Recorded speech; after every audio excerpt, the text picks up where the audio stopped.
Cordy.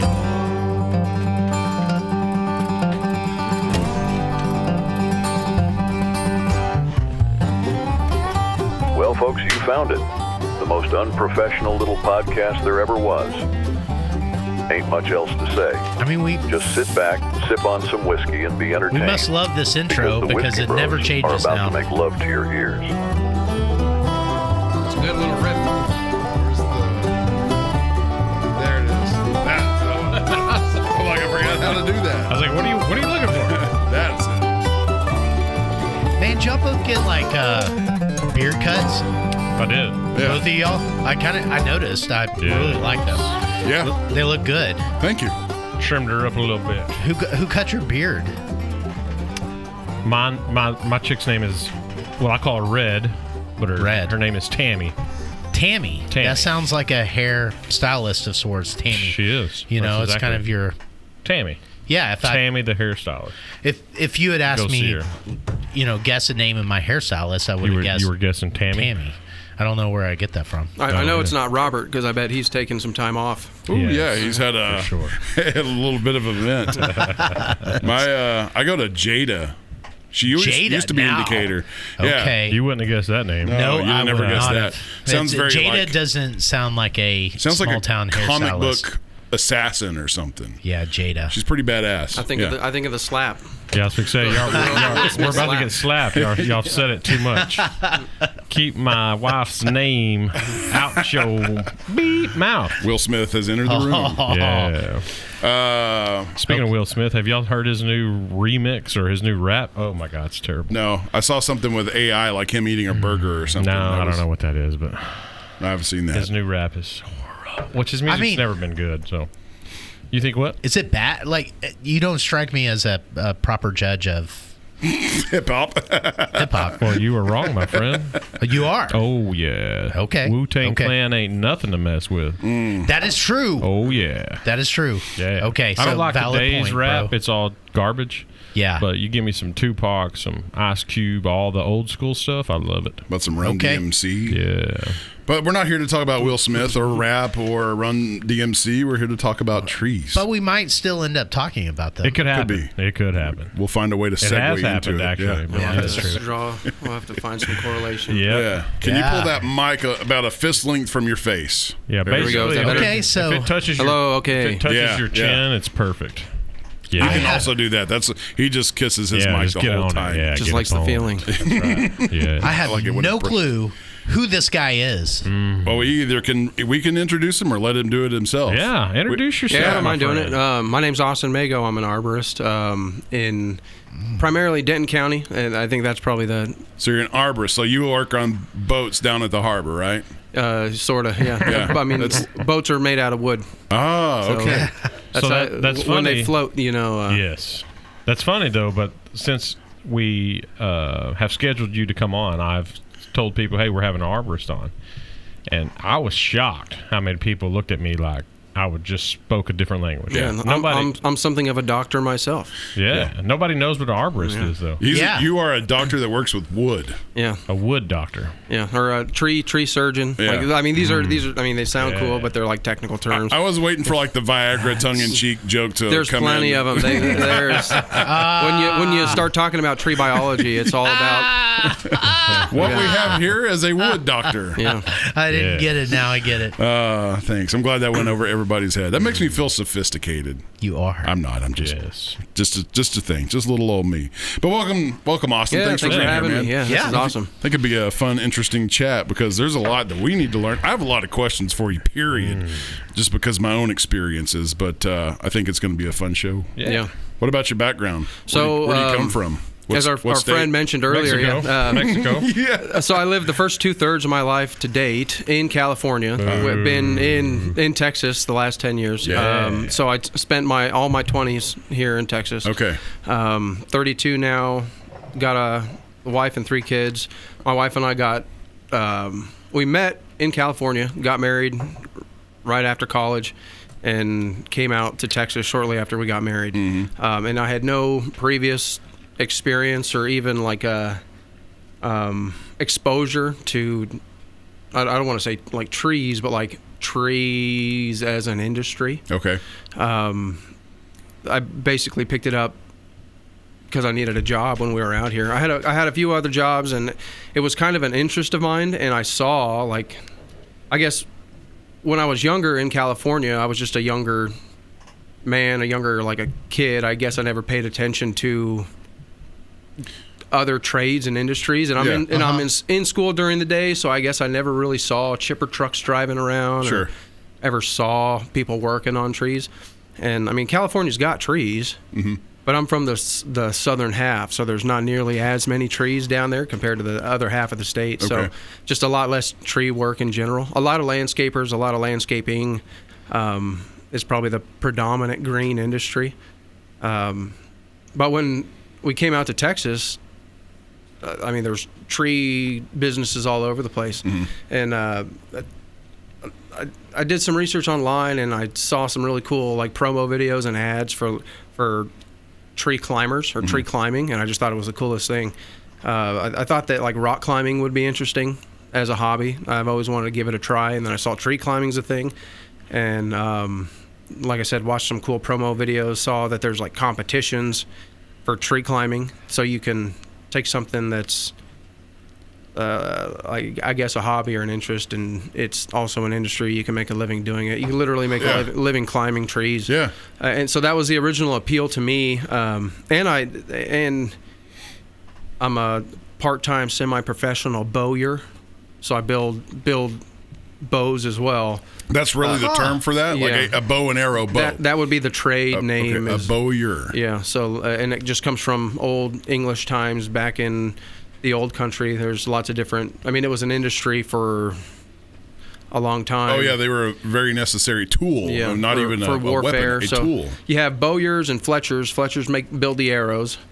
So they're very specialized crafts. So I picked that up as a hobby in California. Didn't you build the bow up at the Chief? Yeah, so the bow that's hanging over the bar at the Chief, I built. No kidding. Yeah, that's like a Comanche style.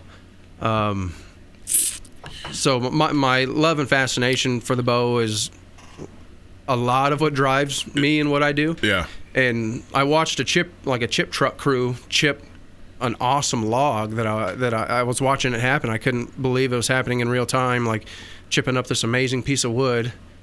And I remember thinking, like, if I was like find something else to do with it, or if I was like on a tree crew, I could have all the wood I wanted. Yeah. So eventually I quit what I was doing because I was working for the city of Grapevine. As soon as we landed in Texas, I was working for Parks and Rec with Grapevine, and absolutely loved it. But then I was doing that kind of full time, and then that took a back seat because I was working. My full time job was maintenance at an old folks home.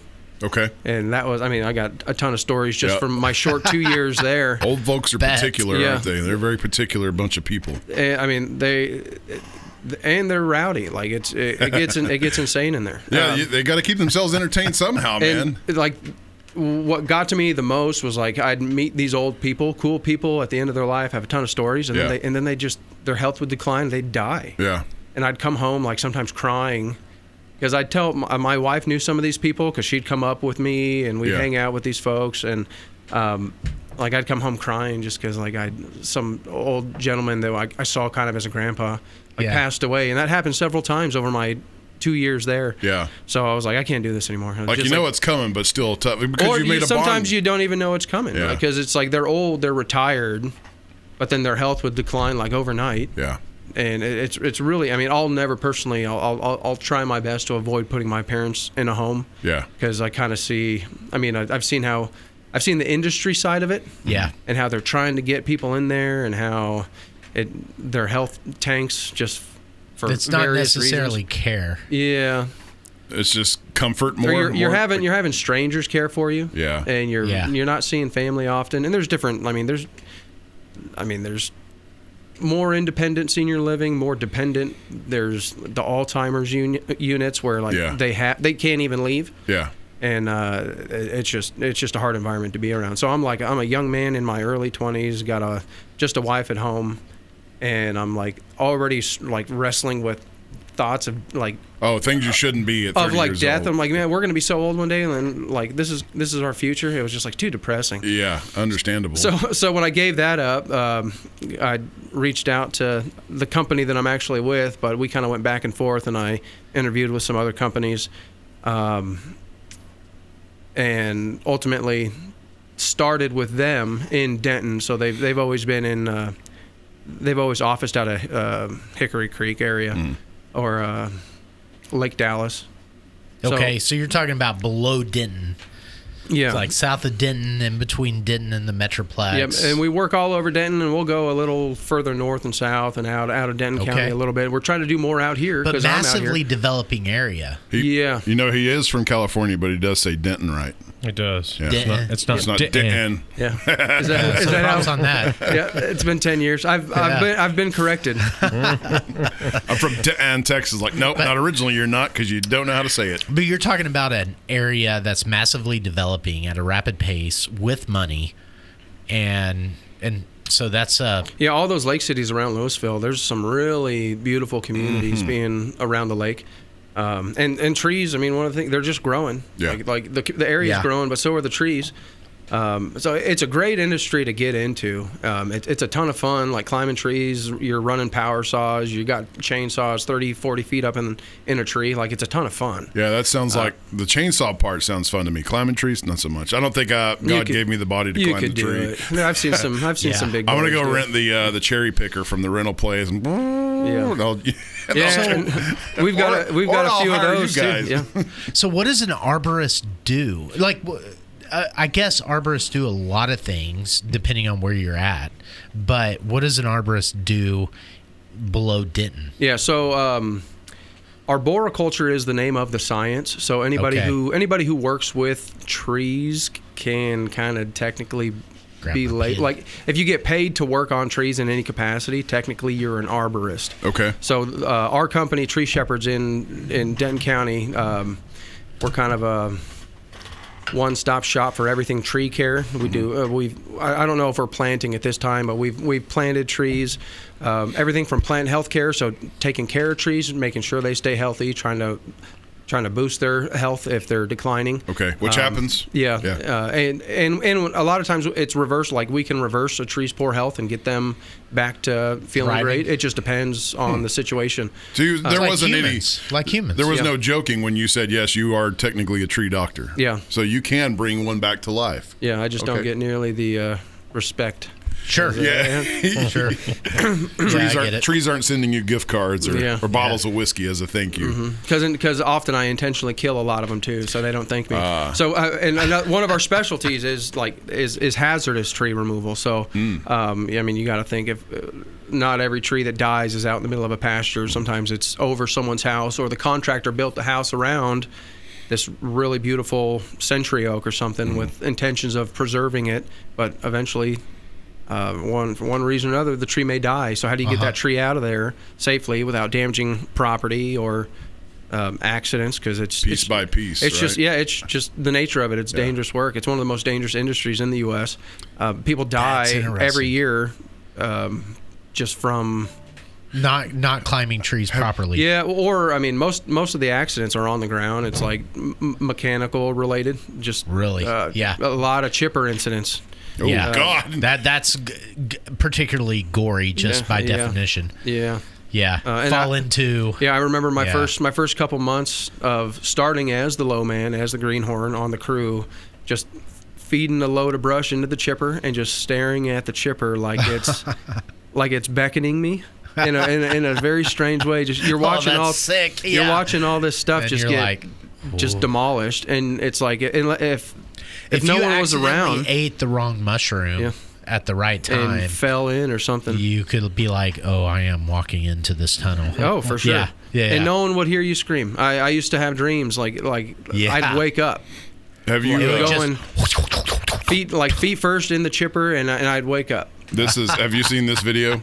This palm tree was Yeah. bare and needed to be chopped down for safety reasons. I don't like that the guy's city voice. Hired a professional to climb up the tree and cut it down. Is this an And arborist? man ended up going on Technically, the ride yeah. of And his this life. has got to be California or Florida. Whoosh. What? Yeah, that sounds like SoCal.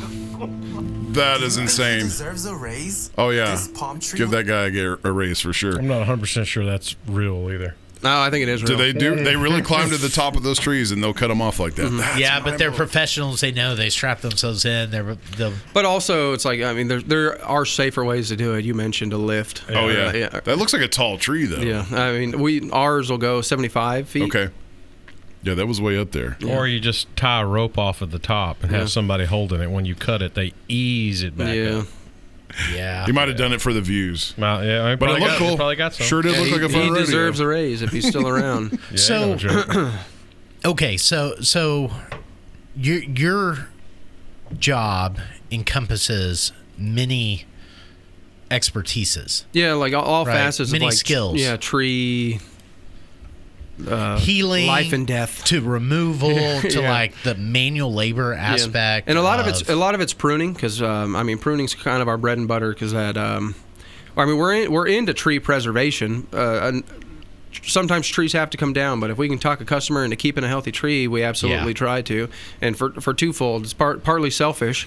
If we can continue to go back and re-trim a tree every couple years and Yeah. keep them and that tree almost as a client, it's more profitable for us. Rather So than, even from a selfish standpoint, okay. Yeah. You said two folds. What's the other fold?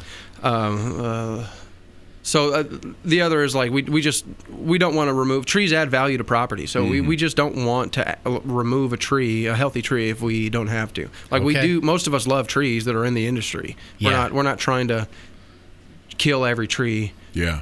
but we will remove a healthy tree if there's no other option or if the customer's just made up his mind.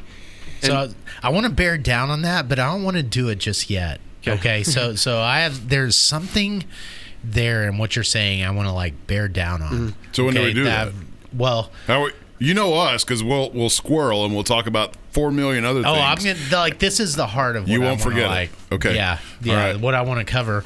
But what I'm maybe even before that, what I want to kind of understand is like what do you have to do?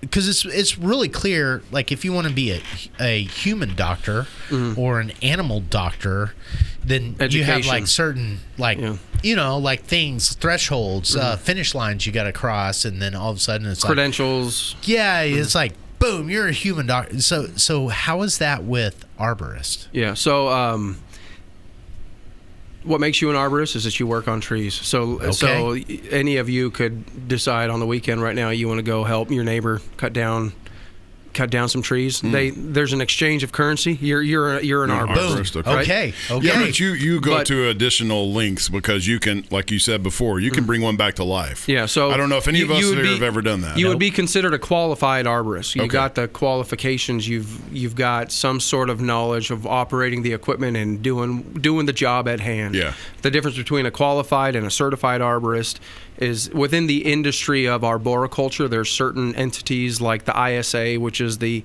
International Society of Arboriculture, which is an international organization. Okay. And every state has a chapter. Okay. So we're all a part of this entity that's bigger than ourselves, and it requires us to adhere to a certain standard to maintain our credential as a certified arborist. Yeah. So it almost serves as a credentialing institution. Yep. Okay. And gotcha. so there's the TCIA too, which is the Tree Care International. Forget the acronym, but it's a similar thing. Yeah. And a lot of the major big tree companies that have been, I mean, there's a ton of huge companies that are older than the U.S. Like if you've ever seen Bartlett comes from, I mean, Bartlett has always taken care of like the Royal Palace. And then there's a few others, but so these are world famous yeah.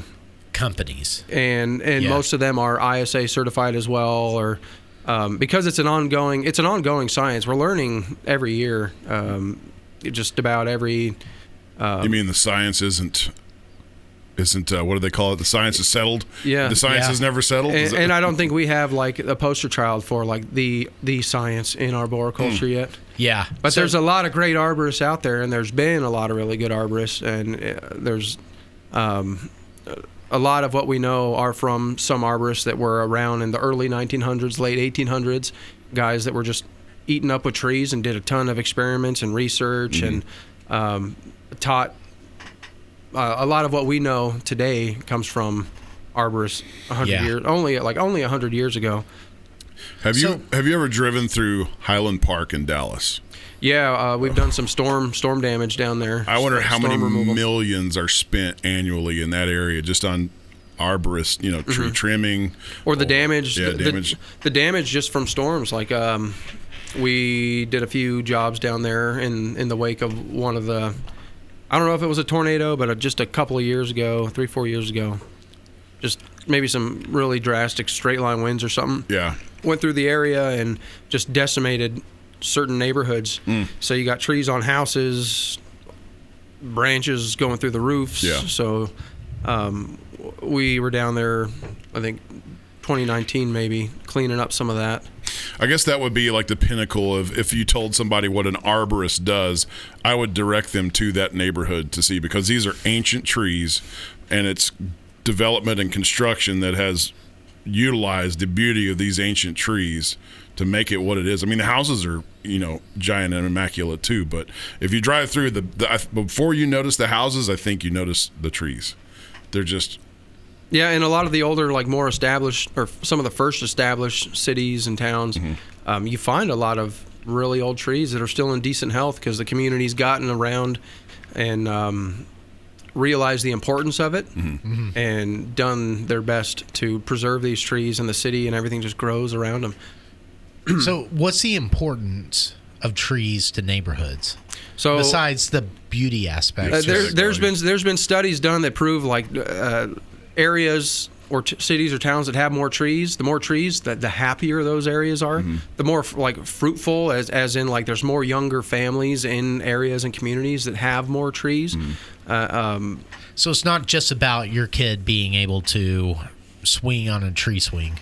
No, it's like the shade that they bring, the seasonal change that they bring. Yeah. It's just like you're watching nature unfold right outside your window. Well, there's something primordial about it, right? If we evolved, we didn't evolve just sitting and baking in the sun. We seeked out shelter from trees. So right. There's a part of them that speak to us a very ancient way. But we can witness additions being built right outside our back door, and they go in and they decimate. Oh yeah, the countryside. They'll clear cut, and when you see that, what does it do to you? It hurts. Yeah, it hurts you down deep. Yeah. And why? Yeah. Right. Inherently, there's some sort of value that trees add to an environment, and when you see them gone, you just know they're not coming back. It won't ever. It won't not for 100 years or so, or maybe longer. I mean, but most cities, counties that let developers do that, they have ordinance where they have to at least put something back. Yeah, okay. But you're talking they may require you to have 1 or 2 trees in the front yard. Yeah. And they just... Well, and the trees that they require are they'll never grow over 20 feet. And they just took down 600 freaking oak trees. Yeah, native oaks that aren't really coming back, replacing themselves at the rate that they're dying. So they may be required to put in a tree, and the trees that they put in are fast-growing trees, and fast-growing trees are fast-dying trees. So there's not a whole lot of... The investment...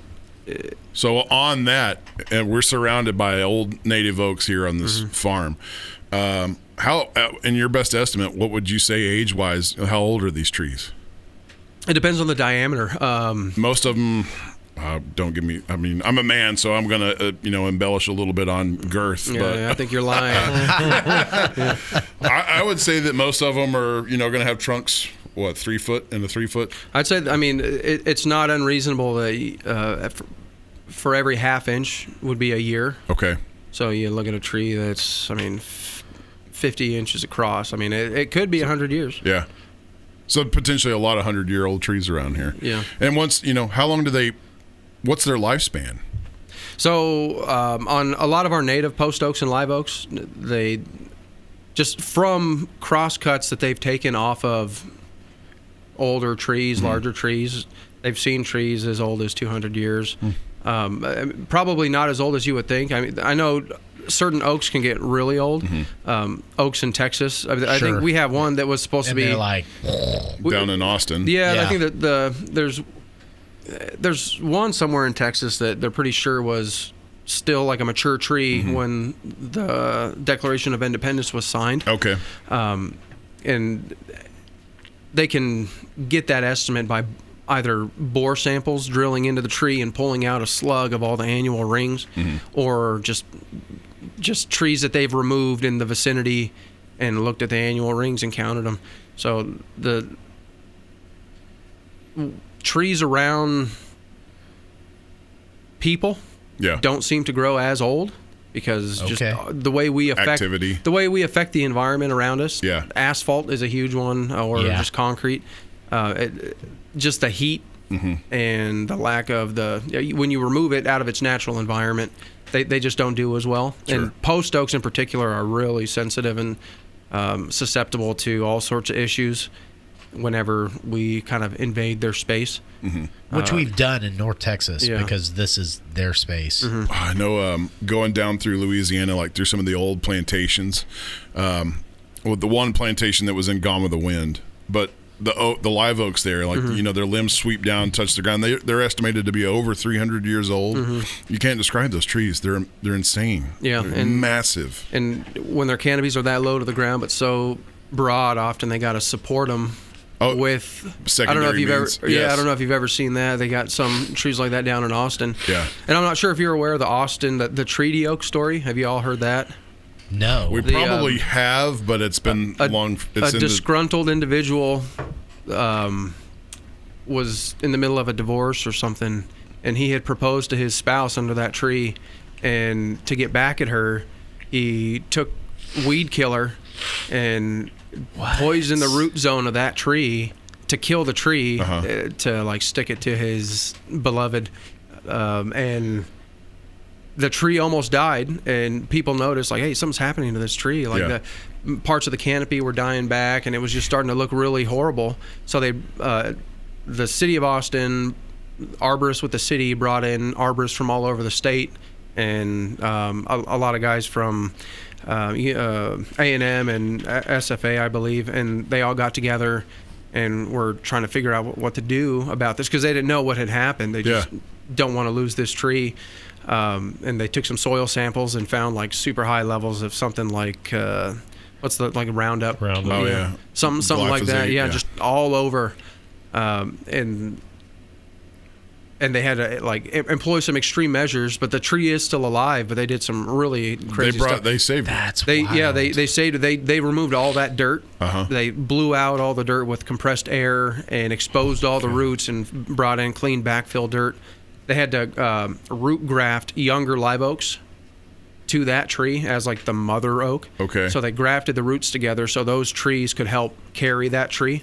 Unreal. And Yeah, that's wild. Yeah, who would have ever thought of? I mean, that sounds impossible to yeah, me. and it was a huge project, but that guy got caught and got a heavy slap on the wrist. But Oh yeah, I'd imagine so. I think he may still be locked up somewhere. That's but, another thing that confounds me is tree like grafting. Like you can graft a cherry tree limb onto a peach tree limb, and I don't know. there's certain like they got to be related in some fashion, but you could have like several different apples on an apple tree, several different species of apple on an apple tree. Yeah. Yeah, It's pretty cool. Blows my mind. I first learned of that in Missoula, Montana. It was a cherry tree, but they had grafted in other different cherry varieties. I don't know how it worked out. It's been a long time, but I was just completely blown away that you could take a limb from another tree and tie it onto this tree and just give it a little time, and it nurtures it and takes it on as its own. There's a tree, and I think it's on a rooftop or something in New York City, and it's a fruit tree. The guy just made it his project to see how many different fruits he can graft onto this one tree, and I think he's got like 30 different types of fruit Unreal. on this one tree. And it's on a rooftop. Yeah. And it's gotten pretty, I mean, it's a pretty mature tree. I mean, it's like maybe, I mean, when I saw this a few years ago, maybe 10, 12-inch diameter. Yeah. And big crown, tons of fruit. Every branch and every lead was a different variety. How do you nurture a tree like that on a rooftop? Like I've seen these, these green roofs where they have living vegetation. Yeah. But a tree root is pretty substantial. Like deep it gets what 6 feet? No, 8 so feet deep. Tree roots are probably like the 90% of trees' roots are within the first 18 inches of soil. Okay. They spread. Wow. They're not that deep, but they go pretty wide. Out, yeah.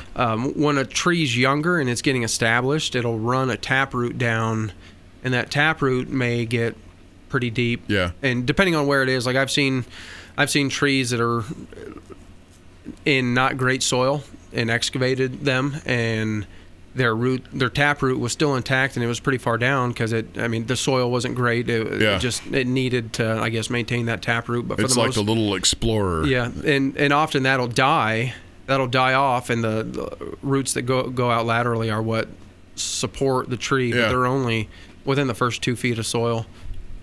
I'll be damned. Yeah. That's something new to me. Yeah. I thought they would be more than 5 feet. So you can dig down, tap into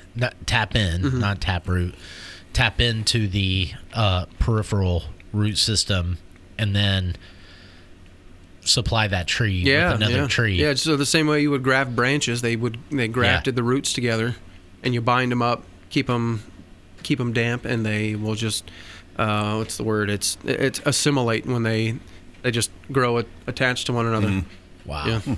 That's cool. Like back in the That's old true days love. of medicine, Yeah. when you were like bleeding out because of some trauma, they would hook somebody up to you and just kind of transfuse like dialysis. that blood. So that really right. happens, like the old movie scenes where they just drip they blood used into a to bottle happen. and that really used works. to, you would actually hook up to the person. Okay. And then you would do this like I mean, would either blood of you cross? would y'all do that for me? Oh We'd yeah, have to totally. you got to be the same I blood would do type. it. Yeah, you have to be the same blood type. So you had this card, and you would actually see what blood type was compatible. And then you hook directly up to the person, and just kind of keep that person alive that way. That's wild. If possible. Yeah. Yeah. Be so cool walking down the street with your friend attached to you and the blood hose. Like, what's up with this? Now you just keep me alive for a little while. Yeah, like old-fashioned, rudimentary, archaic blood donation. But Yeah. this is like that. Mm-hmm. Yeah. It's kind of cool. Would y'all give each other a kidney if you needed to? Oh, that's yeah. tough. I don't Totally. know. These are Depends puss- on- these depends on two my guys mood. are pussies. I'd definitely do it. It depends on my mood. Yeah. No, I'd lie about my blood type. I'd be like, I don't. Whatever. You got. Yeah, sorry, guys. Can't. Yeah. It's Yeah, incompatible. whatever your blood type is, I'm the opposite of that. We got two of them. We can do without one. Oh, you can. I thought we could grow them now. Aren't there lab grown kidneys Yeah, we're now? getting there. Yeah. Yeah, but it's like in pigs. Yeah. Oh, okay. Well, we're Is it almost there. human tissue inside pigs, or is it like, Oh yeah. And we're getting to where we can actually grow tissue onto like a matrix. You're not a vegetarian, are you? a human ribeye? Yeah. Okay, definitely not a vegetarian. I was gonna say, what a better, like, the pig saves your life by giving you a kidney, and then you can turn around and have some fantastic bacon from the same animal. Yeah, but- currently we get pig valves. But what if Yeah. would the kidney be worth it if now you have a pig kidney in you and all of a sudden you hate bacon? Ooh, But you got Yeah, that. You or got you're that hog allergic in to you. it. Oh, I don't know.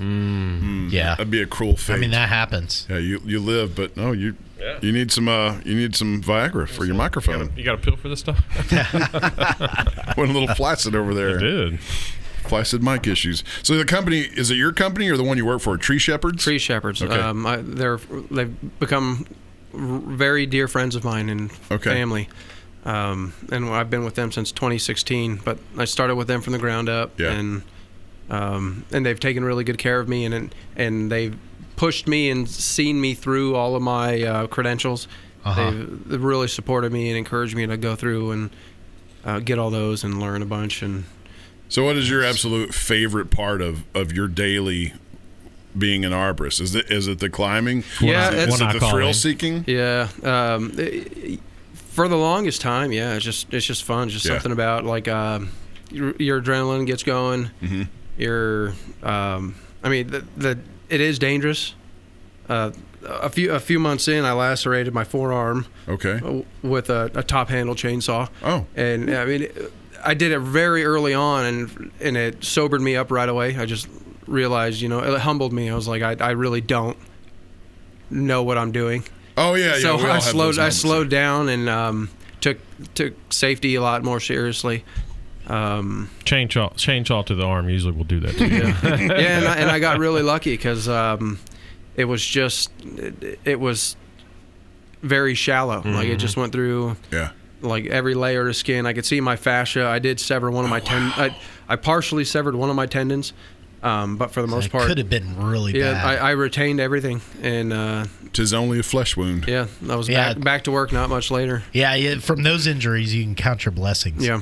Yeah, that's And learn something from. you couldn't have paid for a better lesson. Yeah, and it made me more bold in my my safety rhetoric with newer guys. Like I probably would have retained like the attitude of, you know what, it's your life, you do what you want to do. But now it's just not worth it. I remember how much was at stake, and if I'd have lost that job, I would have been.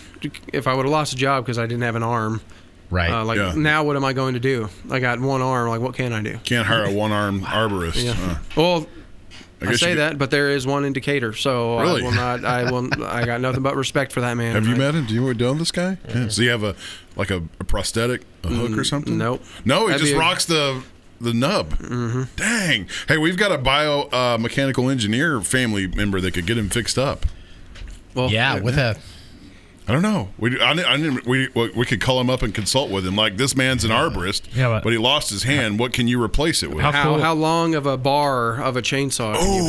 Get a motorized arm. This poor guy. I hope. Or it would be cool if he would do like the peg leg version of, but because he's an arborist. Yes. So he would have peg arm with different, and he could switch it out. Like he'd have a birch tree arm or a different oak. attachments. Yeah. Just a hook, a wooden hook. It's the combo arm. Yeah. It's crazy though. We're within like 5 years of actually having a prosthetic. Oh yeah. Like a Luke Skywalker hand. Well, Yes. Oh, yes. From your Neuralink demonstration you sent us, it's getting real. Mm-hmm. It's getting real within 5 years, probably, of actually being able to tie that into the nerve supply, or basically remotely run the hand from the brain, so it creates a human-like hand. But it's not necessarily tied into the nerves. Yeah. But it runs as if it were a human hand. Yeah. That's no wild. feeling. Yeah, no, it actually would transmit feeling. Okay, so that's part of the Like the Terminator when he takes off the. His skin. Yeah. It just rips it off. No, because this would have sensors on it, and when you touch the surface, so you'd know the your pressure. Neuralink would send a right signal. That's what they call it, a right signal to the brain to write into the thinking the touch. That's fantastic news for people that need prosthetics and people that are like deaf and blind. Everything's going to apply with this. Yes. Yeah. Not to steal the conversation. Yeah. Elon only pays us so much to mention him every now and then. Yeah. But I'm hoping he'd invest in some like Tesla battery powered chainsaw stuff. It could be. Well, maybe if you lose your arm, like in the future, it's not like in the world. It's not in the world. You'll have a working hand. So speaking of that, has your company or have you seen any companies transitioning over to battery powered? Yeah, a lot of not completely. Chainsaws alone, they've come a long way. Yeah, not completely, but for like the last 3 years, I exclusively ran a battery saw for all my climbing stuff. Yep. And I mean they're just great. Yeah. I ran the steel. I forget the model number on the steel, but it's pretty good. Big battery, and it's heavy, and I think it contributed to like a lot of carpal tunnel. Oh yeah. Because at least in a gas saw, even if a gas saw is fully filled up, it's light. It gets a little bit lighter as the day goes on. Yeah. But even the gas saws are still much lighter. Yeah, but I've got so out here I've got I think it's a 368 and a 468. It's either the 362 or 462 or the 8. I don't remember. Battery powered stuff's nice, but there's nothing like fucking pulling a big ass chainsaw and just run dun dun dun dun dun dun. I'm just like that's part of being a man. Yeah, they both got they totally both have their place. They got their pros and cons. Yeah. If you're pruning a large tree and you're going to be making a ton of cuts in the tree, and you have to start your saw every time you're in position and making a cut. I mean that's how it's been done for a long time. So I'm not saying it's like horrible, but I totally got used to like just having to flick a button. Yeah. And I'm cutting away. Doesn't contribute to tinnitus. Yeah, I can hear like I mean they say it's could be a safety thing too, because you can communicate with the people that are on the ground better. Yeah. You're not having to talk over a running saw. They can hear you when you're making your cut. Wow, stuff pros and people cons, like me would never think of. Yeah. When considering battery powered versus gas powered. You bought a battery powered car. What do you mean you're not thinking I about have it? a gas powered. I mean, a battery powered mower, battery powered weed eater. Yeah. It's like everything's going battery powered. Yep. I have had a battery powered weed eater in Edger since 2015. I bought the Lowe's 80 volt stuff when they first came out, and they're still going strong. Like 10 years later, Yeah. still same original battery, still going strong, but it still don't feel like the little 2-stroke motor. Yeah. So you feel less manly? Yep. Yeah, just that sound. That sounds like a mosquito. Yeah. Yeah. Some blue smoke puffs coming out. Like, oh yeah, this thing's working. Yeah. About to chop down some trees. So I'm interested in this allergy issues because of DFW. Oh, What do we?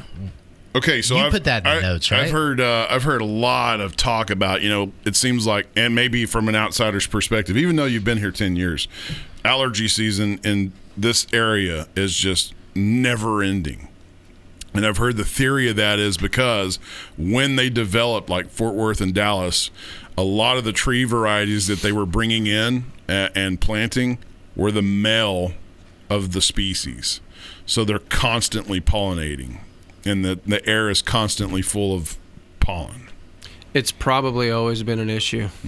Okay. Yeah. And I mean, even the male trees, if this all tracks and it's true, and they just brought in male trees, the pollinating season is only a short window. It's not. Okay, so they're not always just. No. They're not like us. They're not always like treeporn.com, and they're not always out to. Okay. Yeah. Yeah. They're less active in the cold months. Okay. It happens. Shrinkage is a thing. We can't do it much in the cold months.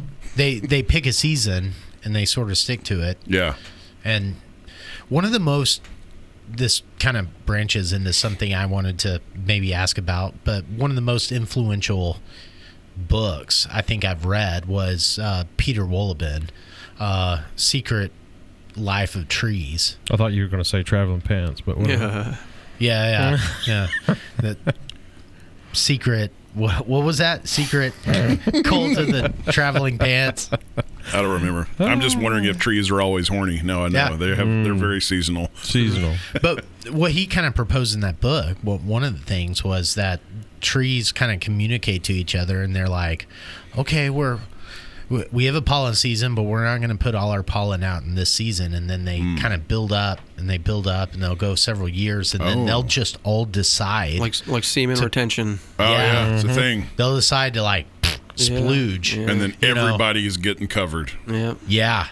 And that one pollen season.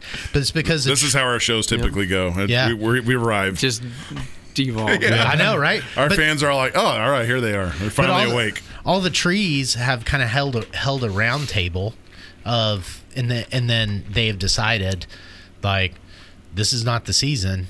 Let's wait till next season. And then they get to next season, they have another round table, and they're like, okay, this is not the season. Let's go. And then the next season Hold, comes. boys, like, hold. This is the season. And then they just like, boom. Yeah, all like the pollen. with the cicadas, they call it like a super bloom. What do they call it? Yeah. I think it's something like that. The cicadas come out of the ground every year, but it's like 17. on a cycle. Yeah, every 17 years, That's crazy. it's a super hatch or something. Yeah. It's sort of similar with trees, but to the point of our trees communicating, they absolutely do communicate with one another. I don't know if it's. I don't think they're communicating on the amount of pollen they release in a given year. That probably has more to do with just environmental factors. They just had the right amount. I mean, trees in the same area are they're exposed. all paying attention to the same signals. Or just the weather that year may have been more mild, and they got more rain, and they were able to grow exponentially more one particular year, so they're more fruitful literally that next season. But in regards to the trees communicating, we call it the wood wide web. I think I wrote that on there. And it's got the wood wide web, and it's got everything to do with their relationship with mycelium or So fungus. more specifically the mycorrhizae is like fungus in a way, plant-like. It's like the neurons that connect trees' roots to one another, and they're able to translate information. Yeah. So is that why when people take shrooms, they're connected? That's what they say. Yeah. That's what I'm serious. That's what they say. Like you're in that network. Maybe only if you're grounding, you got your bare feet going at the same time. Worth a shot. Yeah. Worth a shot. Yeah. So We do don't you condone think the eating of mushrooms on the show. Just so many ways to go with that. But unless you know what they are. okay, so the first way I could see to go with it is, okay, then whenever you take and kill off trees, okay, and you take and then you put new trees in that environment. How did we get here? They're just confused. They're like, Yeah, that's like, are you detaching them from their family? It's like they're orphan the kids. new guy on the block. Yeah, and It's like you and I just wake up and we're in North Korea. It's like, whoa. yeah. So does How did that this happen? happen?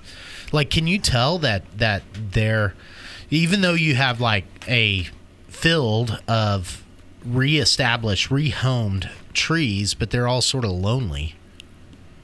Like spread out. Yeah, no, that they don't have connection to like their family of trees. So are you saying if you plant a new tree, you should plant at least 2? So it's got a buddy.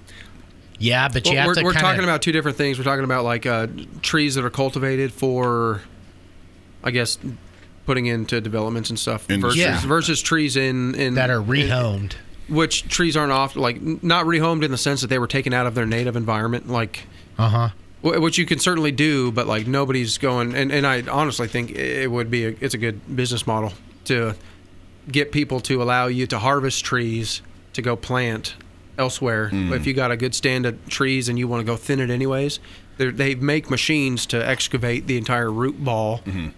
And then you could take that tree that's already established and place it somewhere else. It's just a matter of assimilating and like getting reestablished into that area. But whenever it seems like whenever you remove trees in an area, like on a clear cutting or something, it seems like the entire environment around, I'm not going to say it mourns, but it suffers ramification of no longer having those other trees there. So what I'm hearing is that when you take the family out to go buy a really nice, lush Christmas tree, you are supporting a tremendous amount of suffering. Pain and death. Yeah, pain and death. Way to go, Christmas people. There you go. Support your oil and gas industry and buy a fake tree. I only buy fake trees, right? I support Because you care. Yeah. You care, yeah. Because I care. It's cost effective. You only got to buy one. Versus one a year. But you can't get that which is in a forest. So there's some indelible aspect to a forest, a long-standing like tree network that you can't reproduce on a patch of land. Well, I mean, it's there's more to it than just the tree roots, like soil in itself, which we could totally get into. And it's something I want to learn more about. But the soil, healthy soil, is alive. So there's a lot more that trees interacting with than just other trees. There's all sorts of microbes in the soil, all sorts of different fungus in the soil. Some of it beneficial, some of it not beneficial. So as long as a tree is attached to quality, healthy soil, the tree itself will thrive. Yeah. That's even if it's interesting. alone. Yeah. Okay. Yes. Yeah. And rehomed. But you still got to I mean, I know a lot of folks will keep a tree in a pot. Yeah. And they may have the intention to transplant that potted tree one day. And we see it happen all the time, but it's a lot harder than you think to take care, especially in Texas during the summer, to take care of potted trees because they want to grow, their roots want to grow out, and they're confined, and they can develop issues being grown inside of a pot for too long. And you got to keep that soil nice and cool and keep it damp. So on that subject about oaks, so oak wilt, that's a really bad thing around here. So he lives in what used to be my family's farmhouse here, and when you drive by, it's a pretty barren yard. 20 years ago, there was, I don't know, probably 12 mature oak trees in there, and they have all been slowly taken out by oak wilt. And it happens in clusters. Like there's 4 to 5 trees that'll just die, and we were told that it's called oak wilt. So have you ever? Is it a thing? Do you know what kind of trees they are? They're the native oaks that have been here. Not are they live oaks, like the evergreen live oaks? No, leaves? these are post oaks. Just whatever these trees common, are around here, they were those. Yeah. So it's likely not oak wilt. Okay. So we do have oak wilt in Texas. We do have oak wilt for sure in Fort Worth. Probably. I mean, I'm not going to say it's not in Wise County, but I haven't seen it in Wise County. I haven't even seen it in Denton County. Oak wilt predominantly affects live oak trees. Okay. And it has very characteristic traits that you can identify on a leaf. It's called veinal necrosis. The veins on the leaf will begin to turn a different color because they're dying. Yeah. So they'll get to like a yellowish red. The leaf will stay green for a while, but the veins are dying. Okay.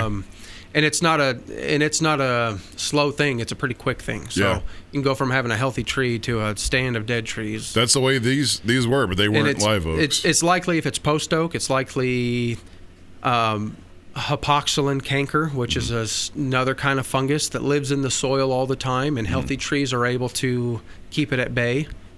But if the conditions are right for the soil, and that tree's had a few really difficult years, the tree's, for lack of a better word, immune system is compromised. Yeah. And it could very well be a patch of trees, because all that patch of trees has the wood wide web. It's growing in the same area, the same conditions. We see it a lot in like lower areas or areas that get too parched, and the last few summers have been particularly bad. So we've had several days of consecutive triple-digit temperatures, and although post oaks are pretty drought tolerant, they're native to North Texas, they're pretty drought tolerant, but they could only tolerate so much drought. So when you have like several back-to-back months of brutal temps, that dries out the soil, dries out the roots, causes the trees to be stressed out. Stressed out trees are susceptible to pathogens. So it's likely, and I've removed a ton of hypoxylin trees, and one of the telltale signs is you'll see these, we call them fungal mats, on the tree. It'll be like a patch of bark. Am I close enough? Yeah, you're good. I'm starting to get more relaxed and lean back. Good. So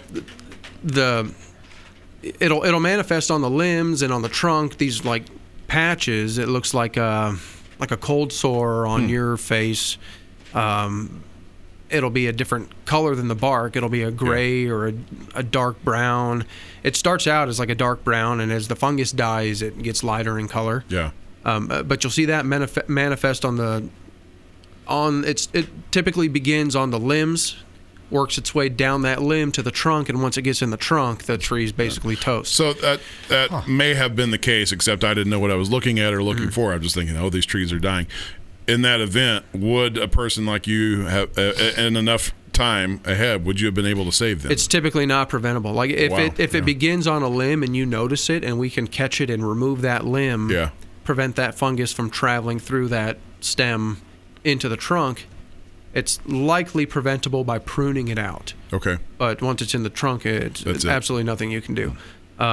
It's a fungus that eats the cambium of the tree, so the cambium's right underneath the bark. It's just a layer, some of the vascular tissue of the tree, and that fungus favors that material, so it'll just eat that, and once it girdles the tree and eats the cambium all the way around, the tree's dead. And we've seen it a lot in the last 2-3 years, and since I've been doing this in 2016, I haven't seen it a whole lot until recently. But we've had 2 years stressful of horrible weather. Drought. The timing of some of these was strange, though, because it was like my family members, elderly, would die off, and then the trees, like the next year, were gone too. It's like, my owners are gone. There's some reason they took them with them. Yeah.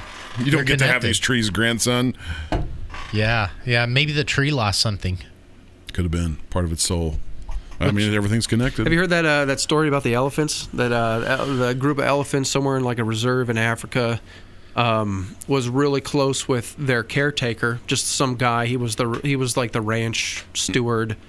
Befriended this group of elephants, and he moves away not too far, but has nothing to do with that ranch anymore. He passes away, and the elephants somehow know, and they migrate to his house. and the family finds the elephants in his front yard. No, that was Just real? Yeah. wild. Did you hear? Have you heard that? No, that's the first for me, but I mean, I believe it because I've heard the stories about dogs Yeah. and their owners passing away. Or like you're pulling down the driveway, or you're coming down the road, and your dog perks up and Yeah. comes to the door. yeah. People have caught on, And like it's not the sound nanny, of the wheels. the nanny cams or something. Yeah, it's not the sound of the wheels. So by the time the person's walking through the door, the dog's been anticipating, hey. Well, there's more and more. Like every time I read the news, there's another study that pops up. We're all connected by a universal conscious. Well, okay. I don't find it hard to believe. Yeah, like ants and bees. Mm-hmm. So how wide does a wood wide web go?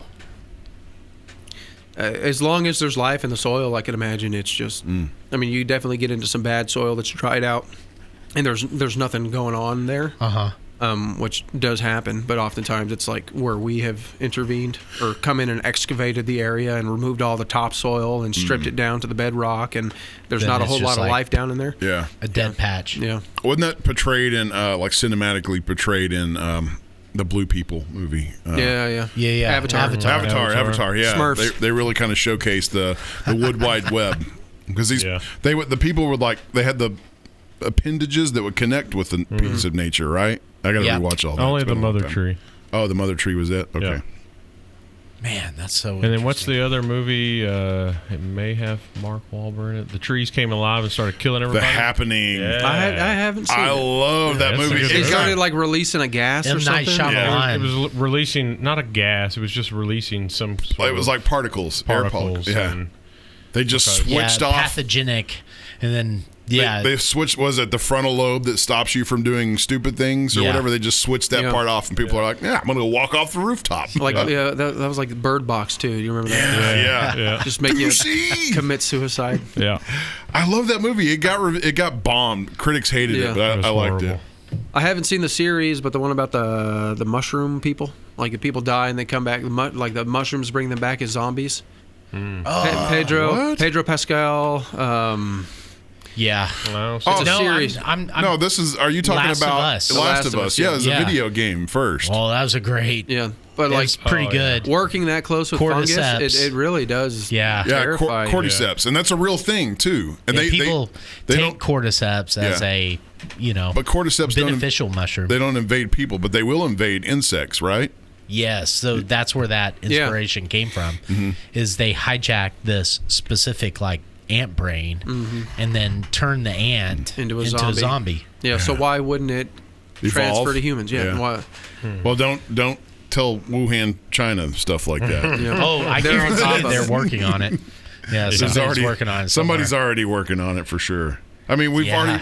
we've made so many movies about it. Like it's going to happen, right? Like movies always, science fiction always foreshadows science fact. Yeah. So eventually we're going to have a zombie outbreak. It's just going to happen. Yeah. It has to. There's too many movies about it. I mean, arguably, Too many people want it to happen. Yeah. Look at how many movies they're Is warned it about. not already happening? Look at how many movies warned Yes, about fentanyl. artificial intelligence. HAL 9000. I mean, just the one. Oh, and here sure. we are, like, I'm going to use AI to help me through my Yeah. day now. Like, I'm just going to contribute. The Terminator series. Yeah. Yeah. What was the threatening? Something shit. net. Yeah, Skynet. Clyde said, "Stop beating on the table." Oh, yeah. Oh God, Clyde! I forgot he was here. He's been quiet this whole time, and now he chimes in. We've been pretty good.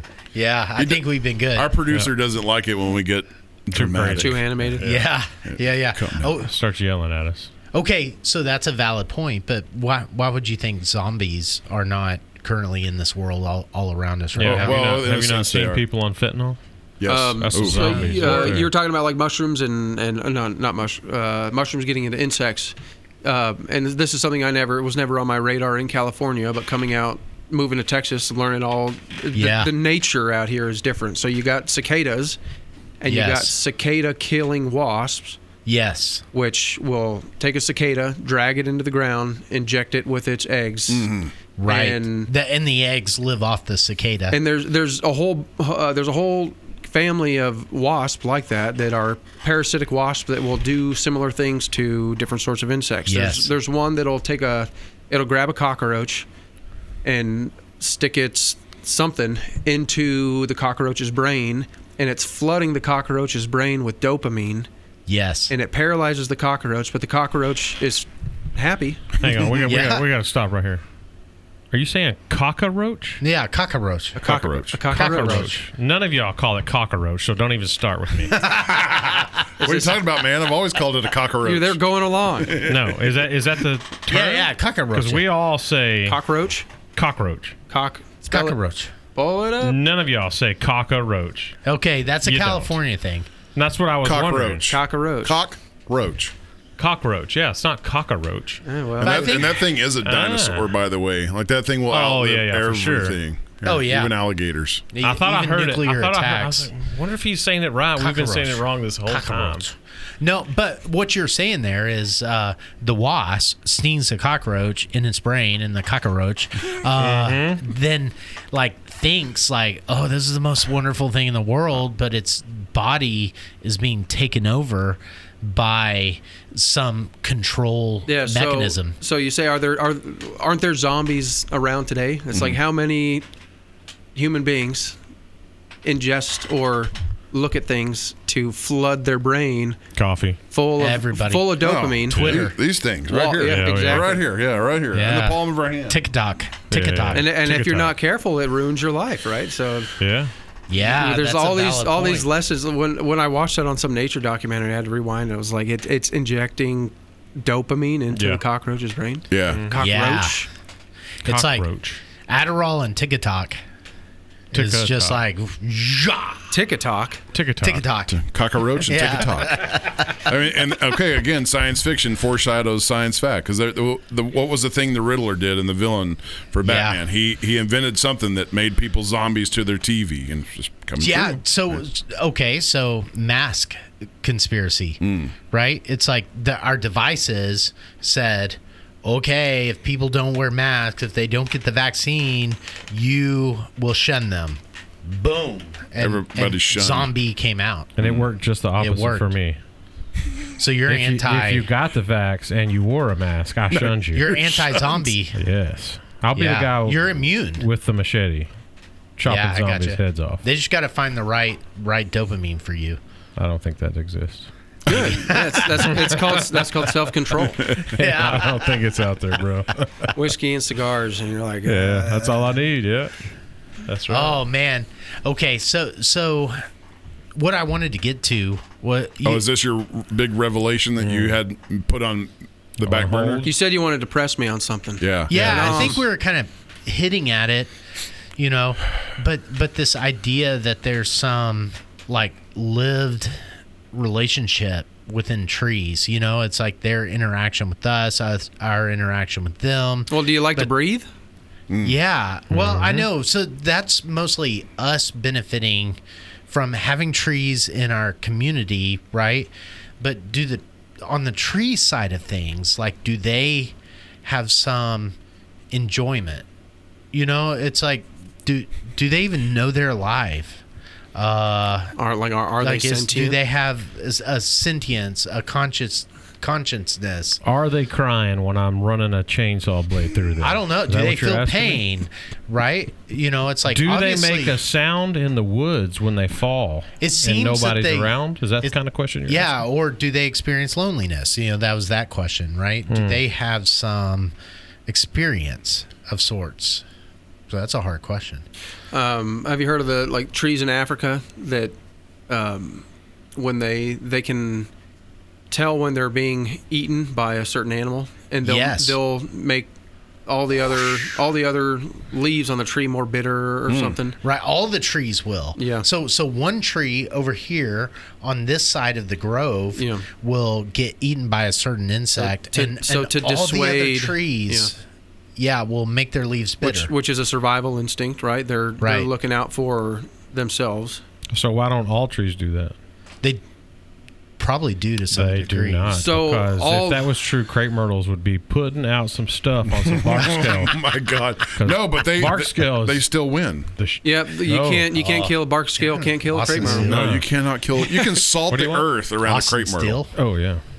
You can salt the earth around a crepe myrtle, and it will still What do you mean you can't prevail. kill a crepe myrtle? I've seen Just dead in crepe theory. myrtle. Yeah, Oh, I've cut them down and they don't die. Right. You know? But like I've seen, so like the bark scale, I know it'll turn them like completely black, and Yeah, it'll like just you be can like call it camera. like a sooty it's like mold. yeah. powder when you break them in half. Yeah. So I mean, they can die. I mean, they can definitely kill limbs, but like the overall tree. yeah, pass that around. Sorry, Yeah. we got to put out our sponsor, not Yeah, Clyde sponsor. said you gotta Still show the bottle. Austin. If you guys are listening to this, that stuff right there, your red corn bourbon is Oh my God. amazing. It is amazing. From Austin, Texas. Yeah, I do love it. And distilled in Austin, Texas, not bought or shipped or whatever. Or shipped. Bought Yeah, or so- shipped or Yeah. you Okay. some bitches. It's So I have distilled the- It's in 100 house. proof. It's It 100 is. proof, and you would not know it. No, it's smooth. I have the Yeah. blue corn down there in the Savage Really? Shack, and Mr. Allen from There. Roosters gave it to Thank me, you. and it's pretty freaking phenomenal too. But that one, I found a bottle of the blue corn last year and gave it away as a gift. Shouldn't have done that. you should have kept Should it. have kept it. 'Cause So we're having still Austin from Austin with Austin. Hey! I love Oh my gosh. the three Austins. the artwork's awesome. Triple A. I love the, yeah, yeah, I know, right? Still Austin from Austin with Austin. With Austin. So Hey, pass that back around. Yeah, so crepe myrtles. They're sons of bitches. yes and no. I mean, I recommend that folks plant them. I mean, they're not native. They grow really well. They do. Yep. Location. Yep. Like people hate them because they're in the wrong spot. Yeah. It's hard to kill them. So they're very vigorous growers. I have never successfully killed one. I have pulled the roots out of the ground Yeah. after cutting it down, and there's still Yep. there's shoots coming out of the ground. those shoots will keep going, and those shoots will become a whole tree. So, So they're like the cockroaches of trees. basically are. Yeah. Kind of are. So two questions. Crepe myrtles, I love and hate them. They're beautiful trees, yeah, their blooms are but awesome. they cause a big mess. Especially like so at our veterans park, we have them. Especially if you have a lot of concrete around. So I mean, the droppings, Yeah. they're messy. Do you Droppings from the birds buds? and No, just the tree itself. The tree itself. Yeah. Oh yeah, because the little white puffs. Yeah. Yeah, so it causes a mess, but I mean, a blower will take care of the mess. That's not a big thing. So my next question is, crepe murder or no crepe murder? Yes and no, because like I was saying, What? We don't know if you're real. Is that or how not. that's Murder. you can't tell if that's on that's a real purpose? question. No, No, that's it's a legit. Crepe I'm in myrtle the murder? same type of Do I have to explain it? Do y'all? business. Yeah, do y'all explain know? it because these two clowns don't know what it means. I'm just laughing because I'm like, I don't know if he's saying something that on was a purpose joke or not. if he's just talking like he normally No, talks. that's a thing. Okay, crepe murder. Yep. So it's a pruning style known as heading or topping. So it's where you choose a height and you indiscriminately cut Okay. wherever. So right? have you ever seen? And it's usually businesses or places, and it's just the crepe myrtle. You know, they're all beautiful leaves, and then all of a Yeah. sudden they just look like that. Yes. Have you ever seen those? Yes. Where it's just a sticks sticking out. That's That's what crepe he- murder. Yeah, Can that's you what he's pull talking up? Can you pull up Google? about. Oh, Oh, yeah. yeah. Look up pollarding. Pollarding. Pollarding.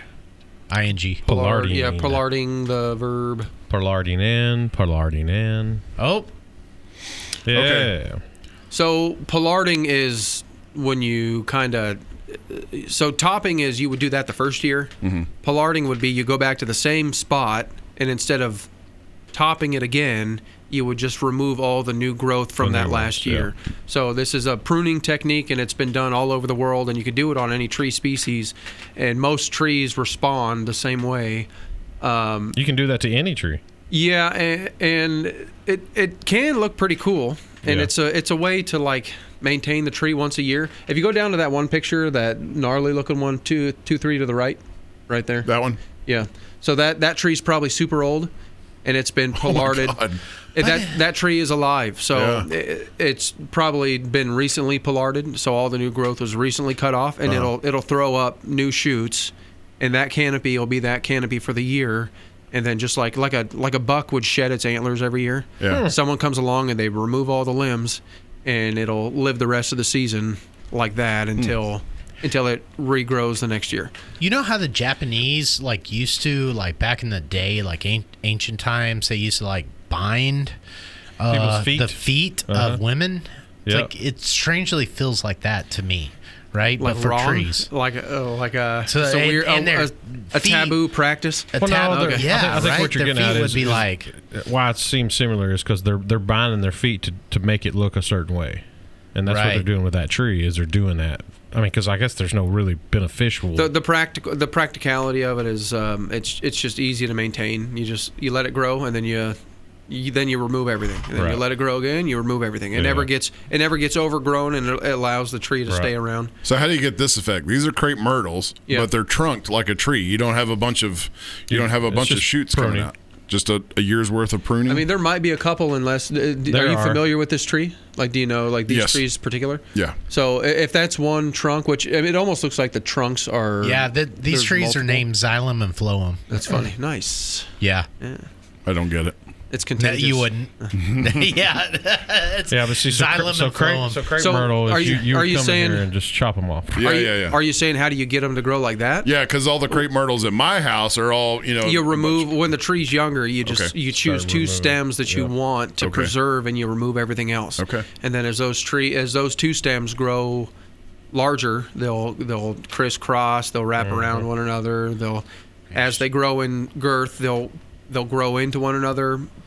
Both Happens all growing the time to me. growing into one another, but also pushing each other away. Because Yeah. as each one's growing in diameter, there's several forces at play. You have girth issues while you're growing, and Yeah. the other one's pushing you away. Yeah, it happens And all we the time. we have probably 40-ish crepe myrtles, and the majority of them look just like that. But then there are different types of species of crepe myrtle. Yep. Now they got miniature ones and like the ones out at the conferences, they're giant. Yeah, and they bloom at different times of the year. Yeah. Like no real like two trees are the same. They can be the same species, but even in the same species, one may bloom. One of them's got to bloom first, and one of them's got to lose their leaves first. So there's personality. Yeah, there is. Back to species. I mean, back to the earlier subject. Are all species? Do they all have male and female? No, most do, but some are asexual. I believe a lot of oaks are. Okay. Like they'll grow the catkins, the flowers, and they will self-pollinate themselves, and they'll grow fruit as well. So Very trendy trees then Yeah. currently in these Yeah. times. Yes, exactly. they fit in down there in Austin. So tree questions. What is your favorite Nice. That's great. tree? That's a great question. I think everybody gets to answer this Now one. we but can you start first the for sure. podcast. Yeah. Yeah. The Osage orange or the hedge apple trees. Those are my absolute Write favorite. that down. You're gonna have to look that up. I've never seen Yep, either one on of those. it. Yes, you have. Have I? You're gonna be like, Oh, okay. whoa. Okay. Osage orange. Are all y'all from Texas? Yes. Yes. Born and Yes. bred. Born and bred. Nice. Yeah, you've seen one. Okay. Maybe we just don't call them Osage orange because You- I've never heard that name. You don't. crab it's apple. a- that it's is not an Osage orange. I have one in my Crab backyard. apple. That's a horse he, apple. He tree. typed in Osage orange, and what popped up? I know, but that's Bodark. not what it is. Bodark. God dang Yeah, it. we called it crab apples. No, you didn't. You called them horse apples. No. Horse apples, because the crab apple is an apple. Yeah. It's an apple Yeah. variety. That's a horse apple. So is this an Osage orange? Yeah, Yeah. so the fruit is inedible to humans. Yeah. Yep. I mean, we could, if you wanted to go through all the trouble of eating the seeds, you could. Yeah. These fruits have been found in mastodon and woolly rhino stomachs. So these trees have been around for a long time. Yeah. Their native range is east, like probably around DFW to like up into Missouri a little bit. So Yeah. they're down into Florida. I mean, their range is really spread. Humans have spread their range because they make a really good hedge. So they've been taken all over the U.S. and spread and Yeah, used because don't they grow as hedgerows. point? Well, their wood's really rot resistant, so Yeah. you can make you can make a great fence post out of it. Yeah. It's like makes the best fence post. It's a hard wood, it's right? If you hard, can find really the saw dense. to cut it. Yeah, and even if you're cutting it, you're probably finding barbed wire Oh, yeah. and staples. In it. Yeah. But also as a living hedge, you can plant them in a row, and because a lot of them are thorny, you can bend them over, like they say. Like some folks would get Make a a younger hedge. tree, bend it over, stake the tip in the ground, and do that with a row of them, and it would make a living hedge. Interesting.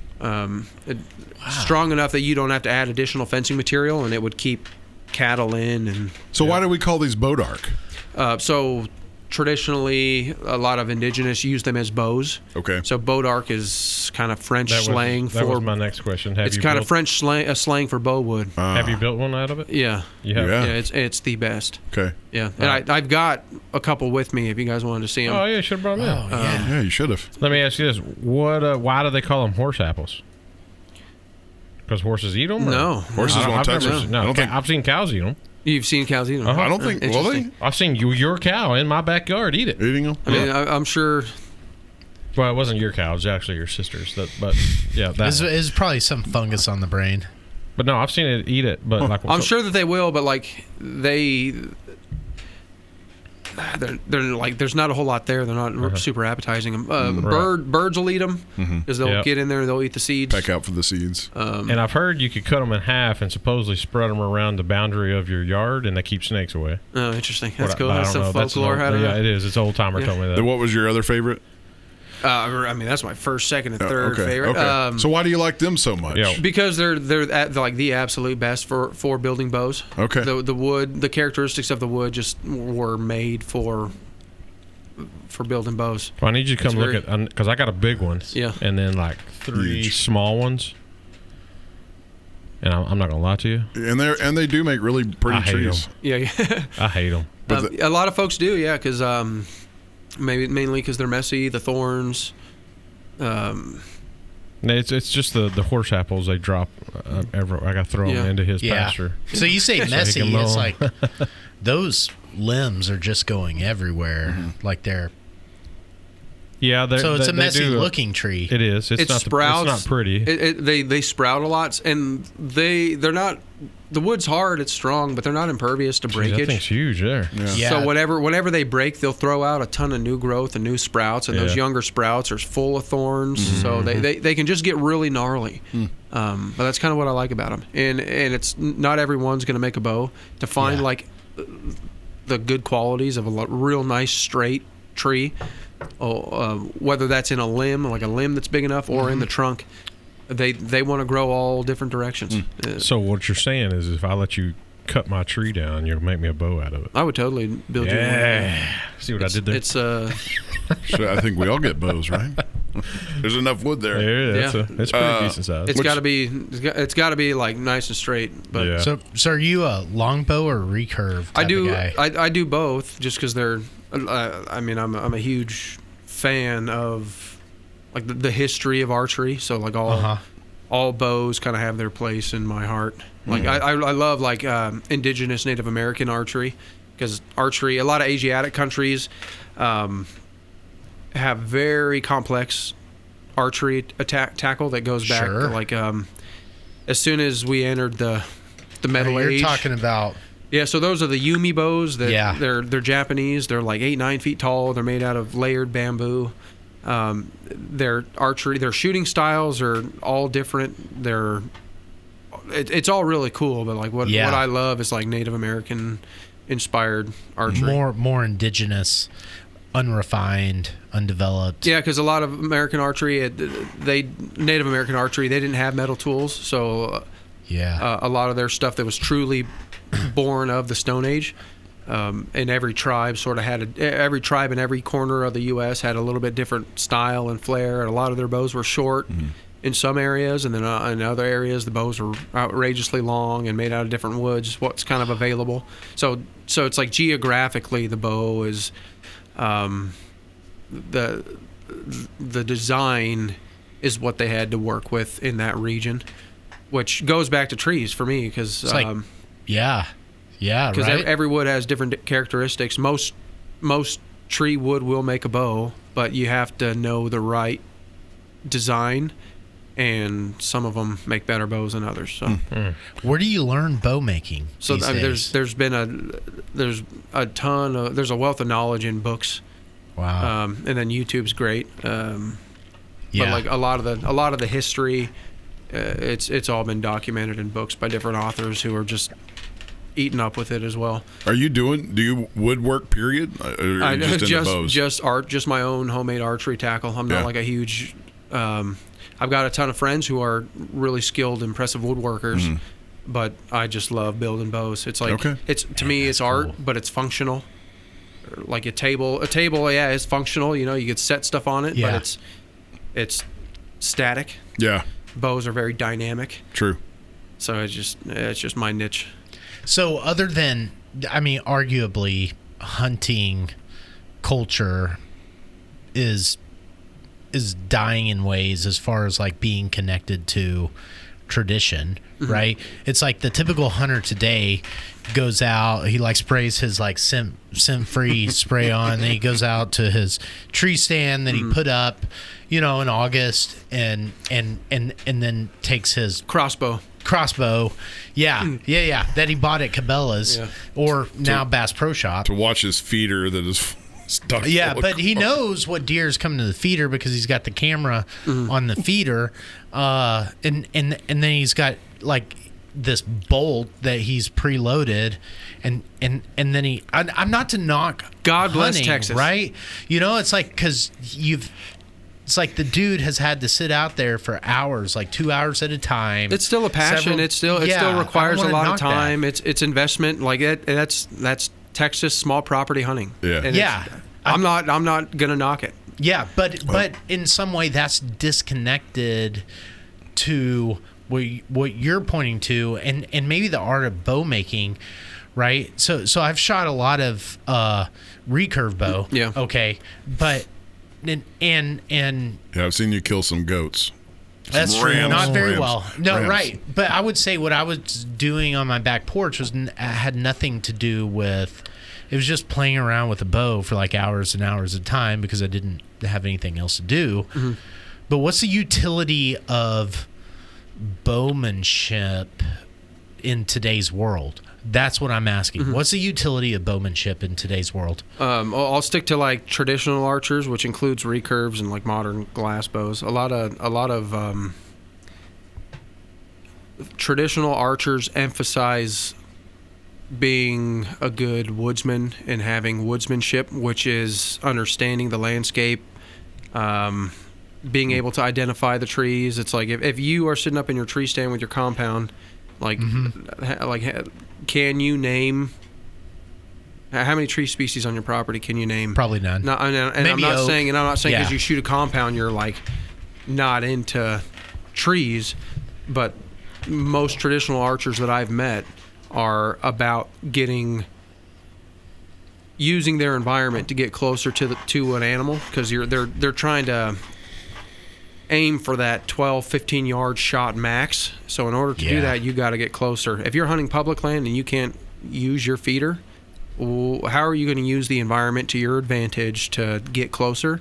But in order to do that, if you have a plan, you have to have an understanding of what you have to work with. Mm-hmm. So a lot of that is feed trees that like what type of trees are these animals after this time of year. You got to have 2 or 3 areas in mind. So if this one area is not working out or this tree's not dropping that like at the time it normally drops, when you're getting a lot of activity under that tree, you got another tree over here because you put in the groundwork to scout your area and know that there's another group of trees over here that's dropping wild persimmon, and it's dropping right now, and that area's got a ton of activity around it. So and I'm saying this general, like as a general statement, based off of a lot of the bow hunters that I know. Mm-hmm. The traditional guys are just more hardcore, and the self bow guys, the guys that are hunting with bows that they built themselves, even more even more. Just and a lot of them don't have social media. A lot of them are doing things the old way. You'll never know their name, and they're just straight killers. And they're filling their freezer with tackle that they've made themselves. Yeah. Doing things kind of the old way. I mean, a lot of bow hunters in the South still use bait or feeders, and I'm not knocking it because you got to use. Sure. If you're hunting, and you want to kill efficiently too. Like which it gives you. I mean, hunting over bait gives you great. Valid point. It gives you great shot opportunities. You know, if that animal's going to be there for a certain amount of time, walking around, giving you a good shot opportunity. Yeah. It's not just walking in and leaving, so you got to take the shot while you have it. Yeah. It allows you to be picky and choosy, sort of. Is there a life? Is there a way of archery disconnected from hunting? Say it again. Oh, like yeah, I would say so. Like I mean, you said it at the start of the episode, like the competition level, tree climbers, same thing, right? Yeah, competition level. some people are archery just being- interested in the competition aspect of it, but and there's different sorts of archery competitions, but globally, archery is a huge sport, but not every country is allowed to bow hunt. So you got folks that it's their national sport, and they compete in the Olympics, or they have their own national competitions, but they're not even allowed to bow hunt in their own country.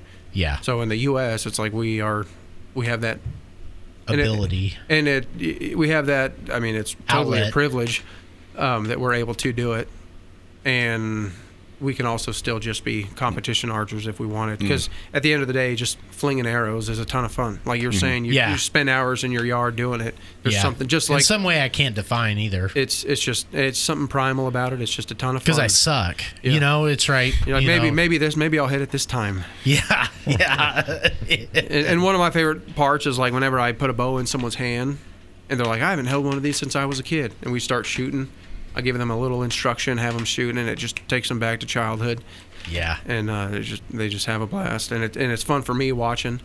I did it at a friend's birthday party the other day. Brought a few bows, and he had his neighbors come out, and we didn't speak English, or they didn't speak English, and I'm having a hard time trying to communicate. But when they saw the bows, their eyes lit up, and then we started shooting, and we didn't need to speak each other's language. It was like we were just using hand gestures, but we were laughing and having a blast shooting these bows. And it's in a weird way a universal language.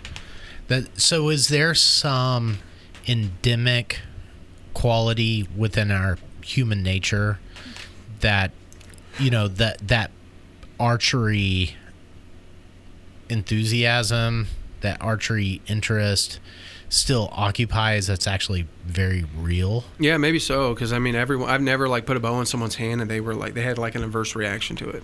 Yeah. Everyone's so that's always really been like, interesting. "Oh, this Some is cool." allure and mystique. Yeah, some even vegans, like even people who are Yeah. like staunchly anti-hunting are like, I'm ready to kill something. and Oh my it- God, what am I saying? and it may be because of like Hunger Games and like in Hollywood has made archery and mainstream like kind of cool. Yeah. So everyone's like dying to try it if it's in front of them. Jennifer Lawrence can do it. I can do it. Yeah. How do people seek that out? Yeah, Because like how would you unless it's put in front of your face? Yeah, I mean, honestly, I wouldn't know it. Are we talking about Jennifer Lawrence? Yeah. Yeah. Got her email. No, but it's like, okay, so as I'm talking to you, my mind is going back to like standing on the front porch, and it's just like, poof, poof, poof, and that feeling of being connected to the target through the shooting, okay, but there was some primal aspect to that too. But how can people be exposed to that from a embodied standpoint? I gotta like create a business or something. I know, right? Like maybe they have you're right. Like That's- bad axe throwing, those which throwing is- axe places. You Yeah. gotta have An archery place. They make. I mean, obviously there's archery shops that have ranges, but I don't think there's like. And just go to they sell should do like compound go to the bows. archery range for a. You should do a place where people come in and like literally pick out the piece of wood. And you make their bow for them, and I mean you even give them the start. Like you can start debarking this or Well, whatever. that's totally a thing, and I've done like some of that class bow building classes. I've got a lot of friends in the bow building community who put on a great class. Something like that's cool. They're skilled in teaching beyond what I am, although I've done it some. But I've got a lot of friends in that space who are very successful doing that, and it's pretty cool. When did you first pick up a bow and discover this is something I really love? So as a kid back in California, my dad would make little bows with me in the yard. And Okay, I'd so shoot it's a around. family trait. Well, sort of, because my dad was a hunter. He was a bird hunter, and we had gun dogs. I grew up in Southern California chasing quail in the desert, and kind of had that exposure. we fished. He took me fishing. We went camping. Because Southern California does have some like outdoor opportunities that are pretty cool, pretty unique to California too. But I never even held a compound bow till I was like 15 or something, because I never even seen one. Like we have sporting goods stores in California, but I never went into one where they were selling compound bows. I never even been to one where they were selling like recurves. I didn't see a whole lot of archery industry when I was a kid. And then a Bass Pro Shops opened up in Southern California, and it's like big. You can see it from the highway, Outdoor World, right? Oh yeah. And I remember going in and just seeing all the mounts and just being like, wow, like this is the outdoor world. It was quite the spectacle when it came around. And that's kind of what got my head turned. I went up to the archery department, was just blown away. Loved it all. Just on the walls, they had old photos of early American bow hunters, and that caught my attention because they're selling all these compounds and crossbows, which was cool, and I thought it was awesome, like high speed Ferrari type like stuff. Watching them shoot in the alley there. Oh yeah, it was really cool. So I bought one. And I shot it for a couple of years, and I was like, I want to try a recurve. And I got a recurve when I was like 18 or 19, and I was like, this is where it's at for me. And I started shooting a bear grizzly recurve. And then I started making my own wooden arrows because I was breaking a ton of arrows. So I started building my own. Then I was like, if I could build my own arrows, I could build a bow. And got into bow building in Southern California, where I didn't have material. Excuse me. Is there a cough button? No. No, that's what Clyde's for. He'll get it.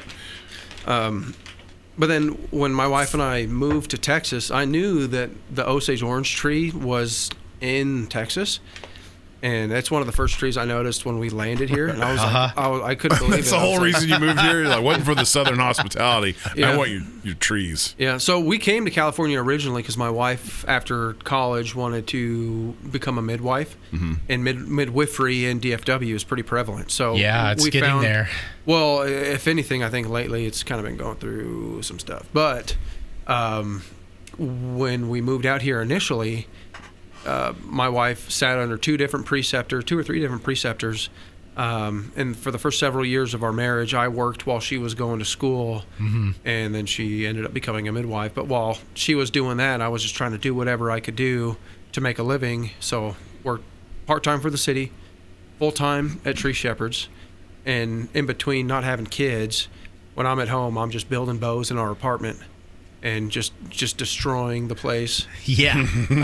And like learning an art, doing tons of research, just eating up with a passion, and then also going to work, loving what I do, doing the tree stuff.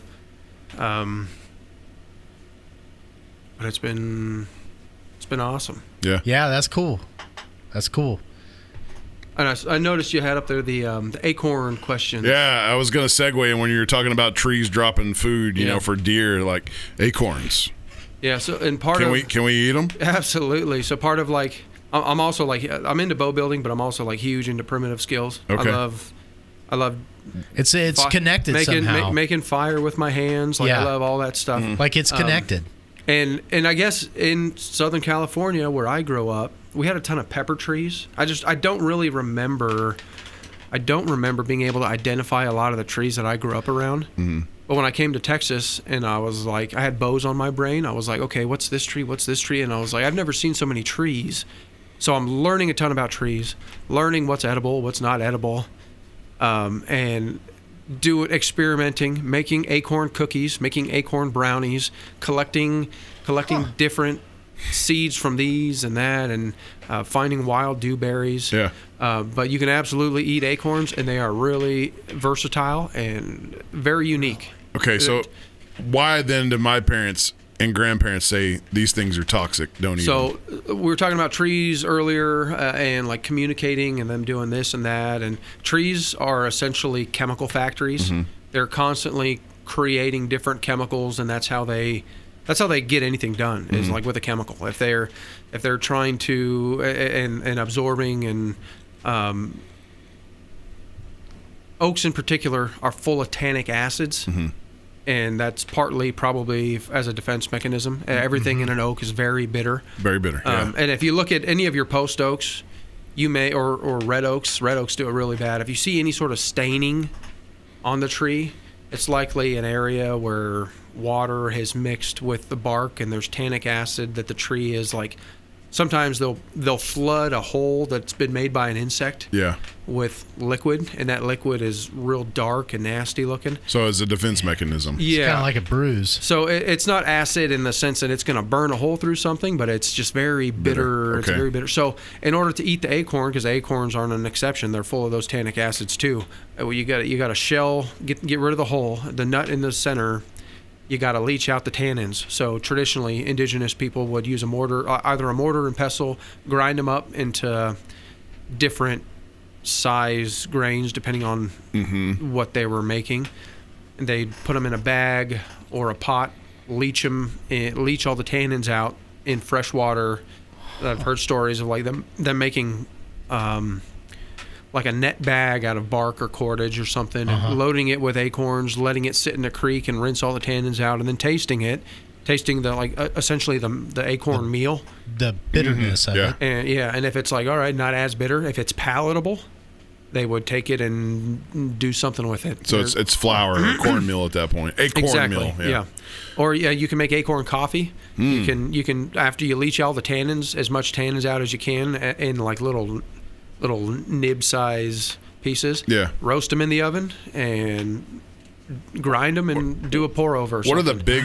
Is it bur oaks? They're giant. Bur oaks. Yeah. How are those acorns any more palatable or less palatable? They're probably less bitter than some of the others. Yeah. So I would think doesn't take as long to. Interesting. To leach them out. I want to try some acorn something. So a note on the bur oak, the acorns are just bigger, so you could pick a 5-gallon bucket of bur oak acorns. Much faster. It's not as much work as doing a 5-gallon bucket of live oak or post oak acorns. Yeah. Which I've done. I've experimented with all the oaks that we have, and it's a ton of work.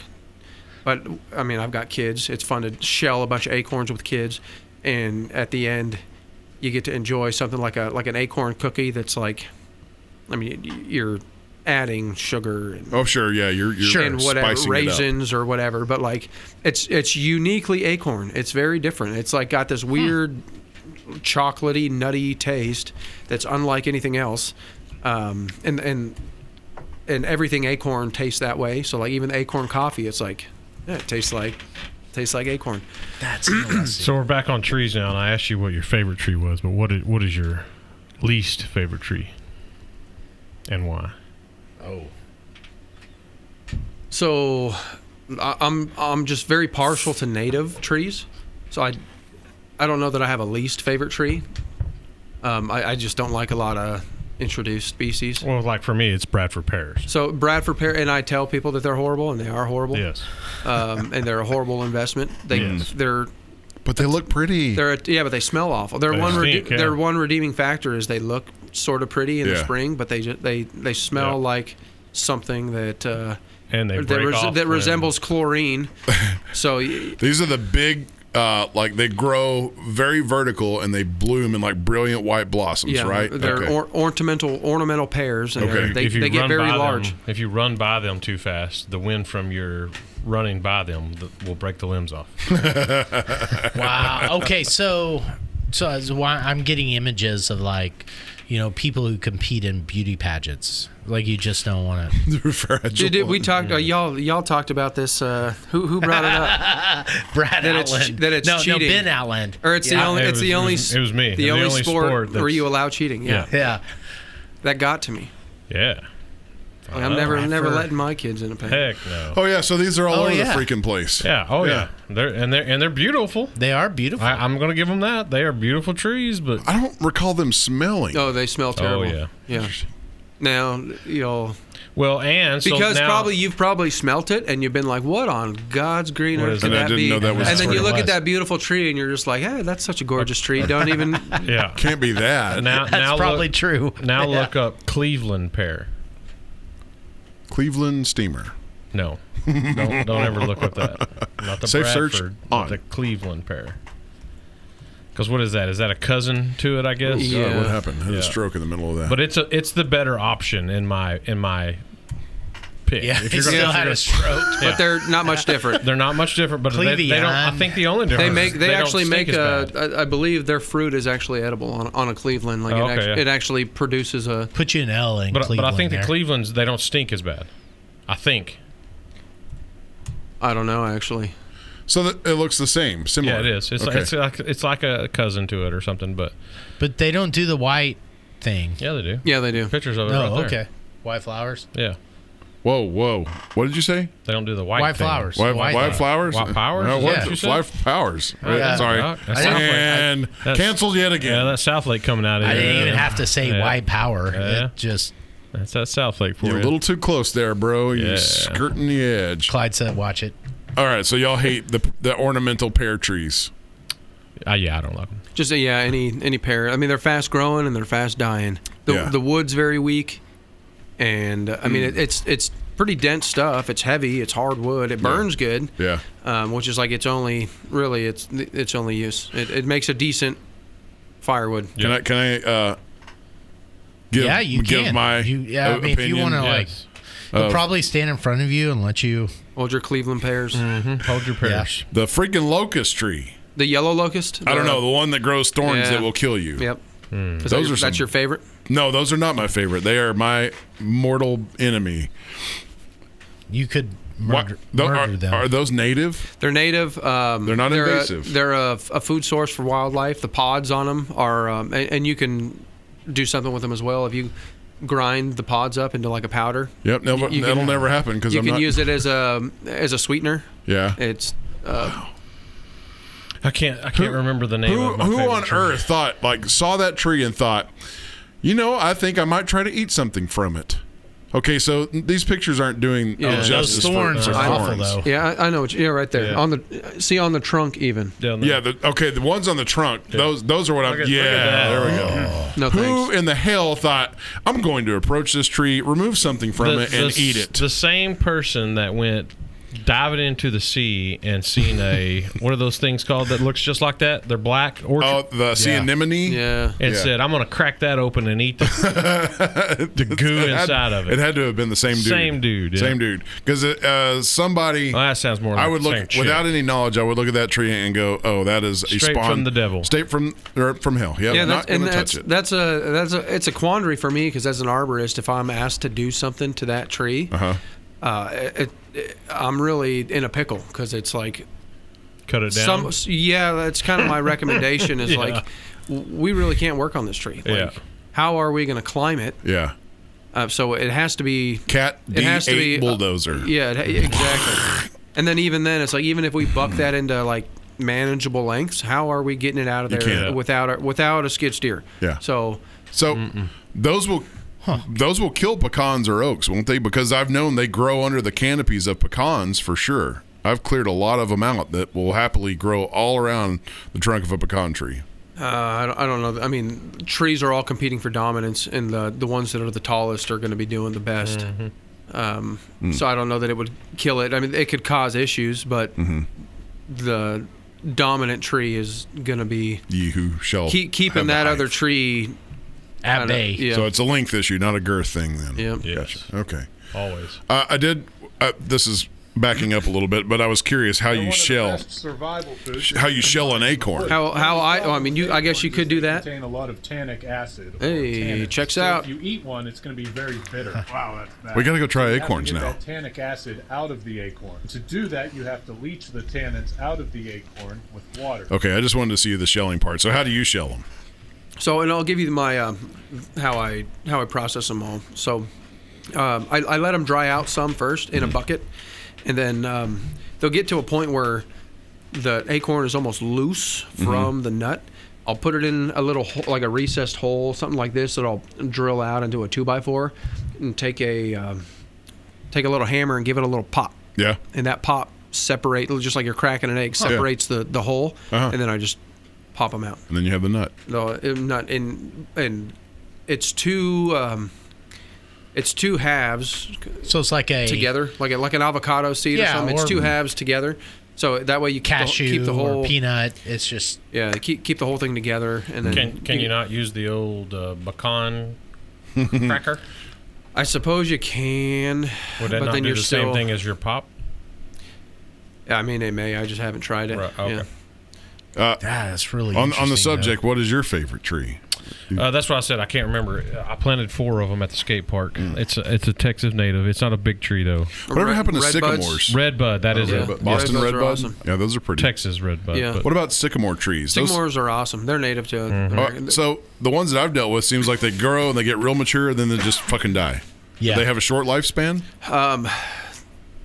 Yes and no. So there's like accounts of some of the first settlers coming over into America and finding those trees 12 feet across, and they seemingly have always had the problem with losing their central lead, like losing their top, it getting blown out by a storm or something. Okay. So that seems pretty common with them, but they'll continue to live for years without their top, and there's stories of like some of those big trees being used as houses because the tree will decay from the top down in like the center, and probably a mix of burning the center out of the tree. Indigenous people were able to live in some huge or some That's cool. sycamores. There was 3 of those in between your Savage Shack and the Lawn Shack. Used to be 3 sycamore trees wow. there. Yeah. They're pretty. Yeah. Yeah, bark, they're too. pretty cool. They're a pain to work on because their leaves are very dusty. The balls on them are just full of this horrible fluff that when it gets chipped, it just turns into like yeah, I got to like shave insulation, my balls ever so often like too insulation because on of the that. inside of a wall. It just fills the air, and you're Yeah. choking on it, and it's all over your skin and eyes. Have y'all been working a lot on ash trees Yeah. because of the EAB, yeah the emerald ash borer. yeah? Oh, it's a So bug. what's that? What's A that? beetle. Oh, Yeah.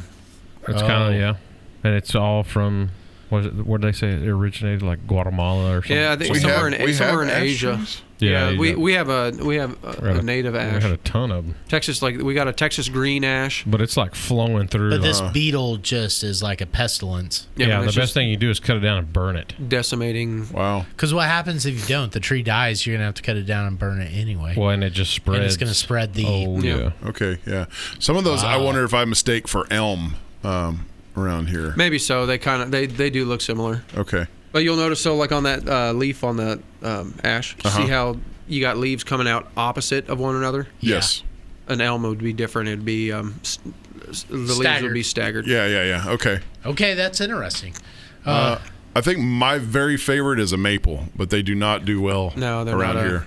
I mean, they're gorgeous, right? That's kind of Is it a climate issue or a soil it's issue? a climate issue. Too It's hot? just too warm down here. Yeah, we do have a caddo. I think it's a native caddo maple, but and that does well here. But it's We just came back from Michigan. I mean, and the maples up there are 8,000 feet tall.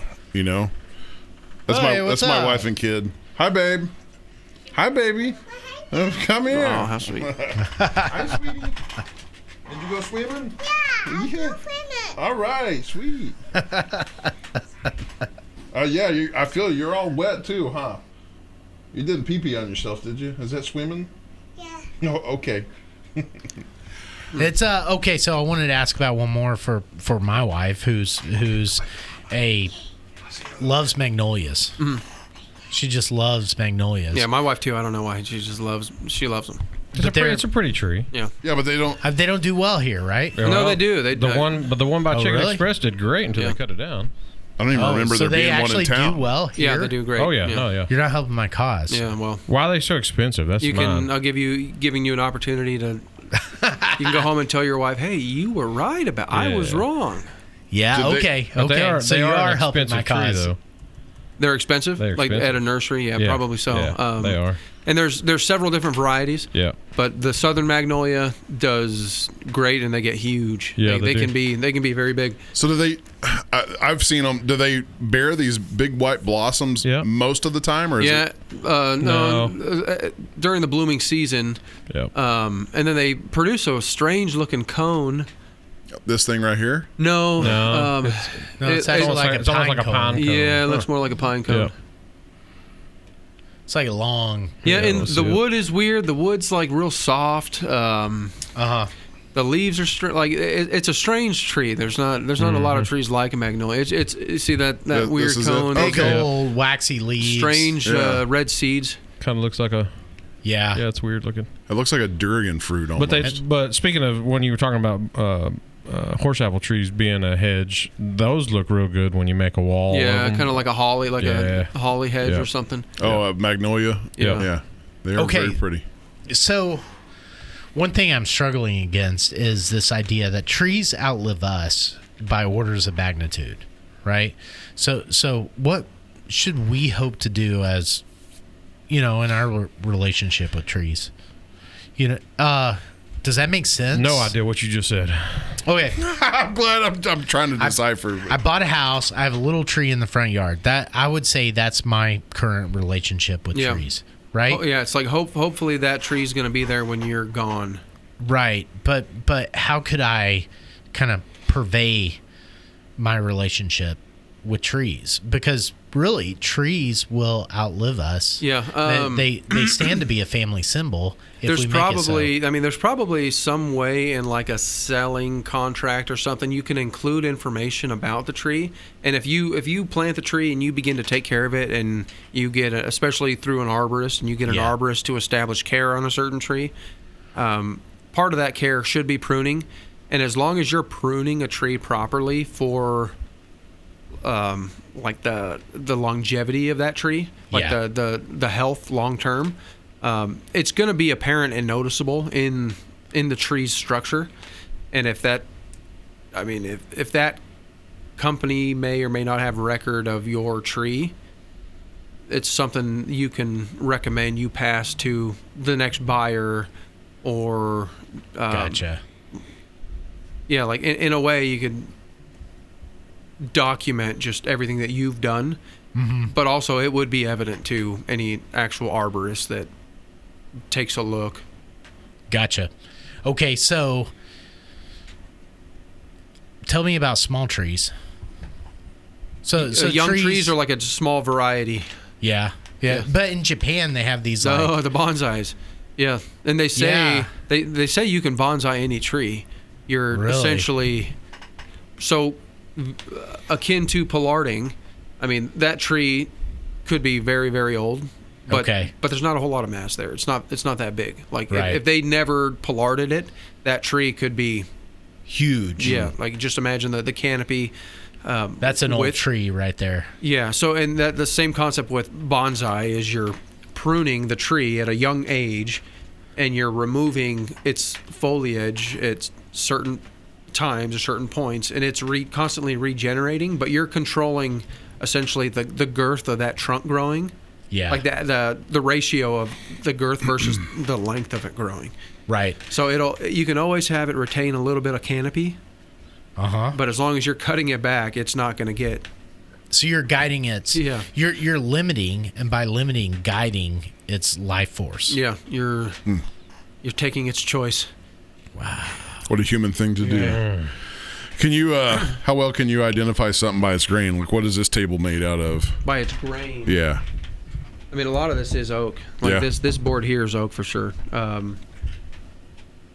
mean, whatever made these marks, that doesn't seem like the grain to me. That seems like the saw. But I mean, from this angle, I could tell this board's oak. So oak's really easy because it has rays. Do you know about the rays? So it'll have like these thin blonde streaks. Let me see if I could show you.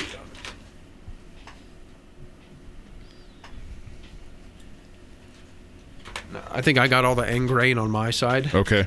But there's these little blonde streaks that we call rays. Yeah, I've got the same piece in front of me that I see. It just looks like hairs. And all swept. All oak has those same rays, and you look at it next to a piece of maple or ash or elm. Yeah. And they don't. Those rays are just missing. So it's just oaks are easy to rule out. Okay. This is a family heirloom, and my grandmother said this was tiger oak, and I just looked it up, and that's what I'm seeing are tiger oak. But that's not a variety of the tree, is it? I think it's a characteristic of the wood. Okay. Like you can have curly maple, but you could have curly oak. You can have curly, just about anything. It's just how the grain turns out in the develops. end product. Okay, so this is white oak, flake figured tiger wood. And that looks exactly like what we're That looks like this. Yeah. sitting on here. And then the And drum, that may be, so I was saying this may look like machined or like, but this very well could be natural just grain. natural grain. Yeah. I've never seen anything like that. And then there's a drum behind you, your lower right, which was supposed to be tiger ash. That one there. Yeah. Yep. What does it say when you bring up tiger ash? It brings up a lot of drums, so apparently it was an instrumental wood, I guess. But it's not resonates. a tree. It's not a tree. Because there's a lot of characteristics that'll show through the wood as a result of different fungus. Uh-huh. So different fungus may cause staining of different colors. Interesting. The growing patterns, like curly wood. Uh-huh. And there's a good example of this right here. Whatever this is, this looks like pecan to me. Okay. But yes, that was pecan. what It do was they call spalted. it? Yeah, I was gonna say spalted. Spalted is what you call fungus stained wood. Yeah.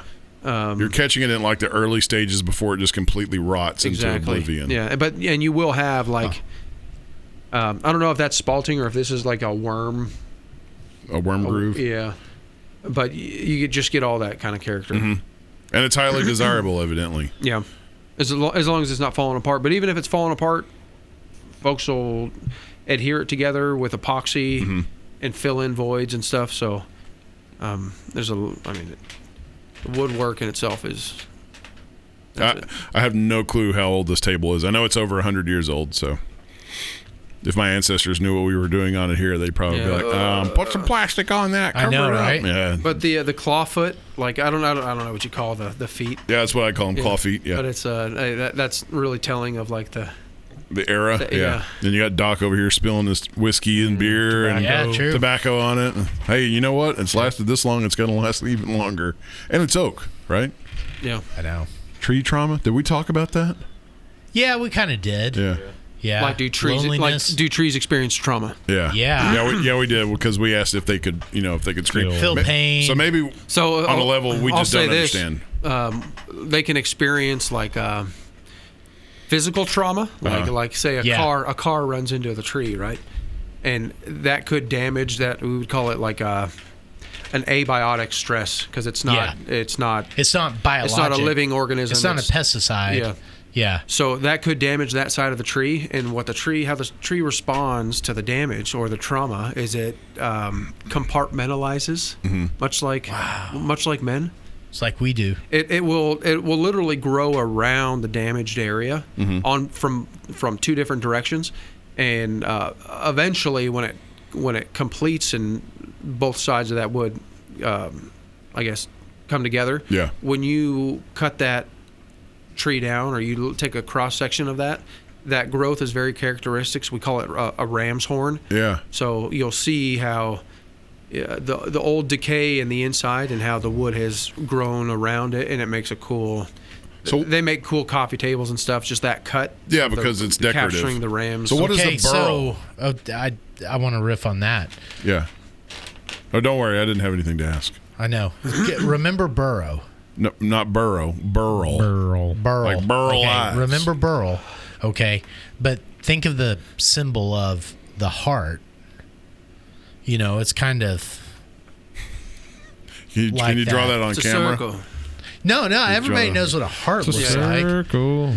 But symbolically, is a heart kind of grown from that concept of injury and then overcoming, and that's beautiful. Yeah. Right. Yeah. Okay, burl. I'm glad you interrupted Chance for that.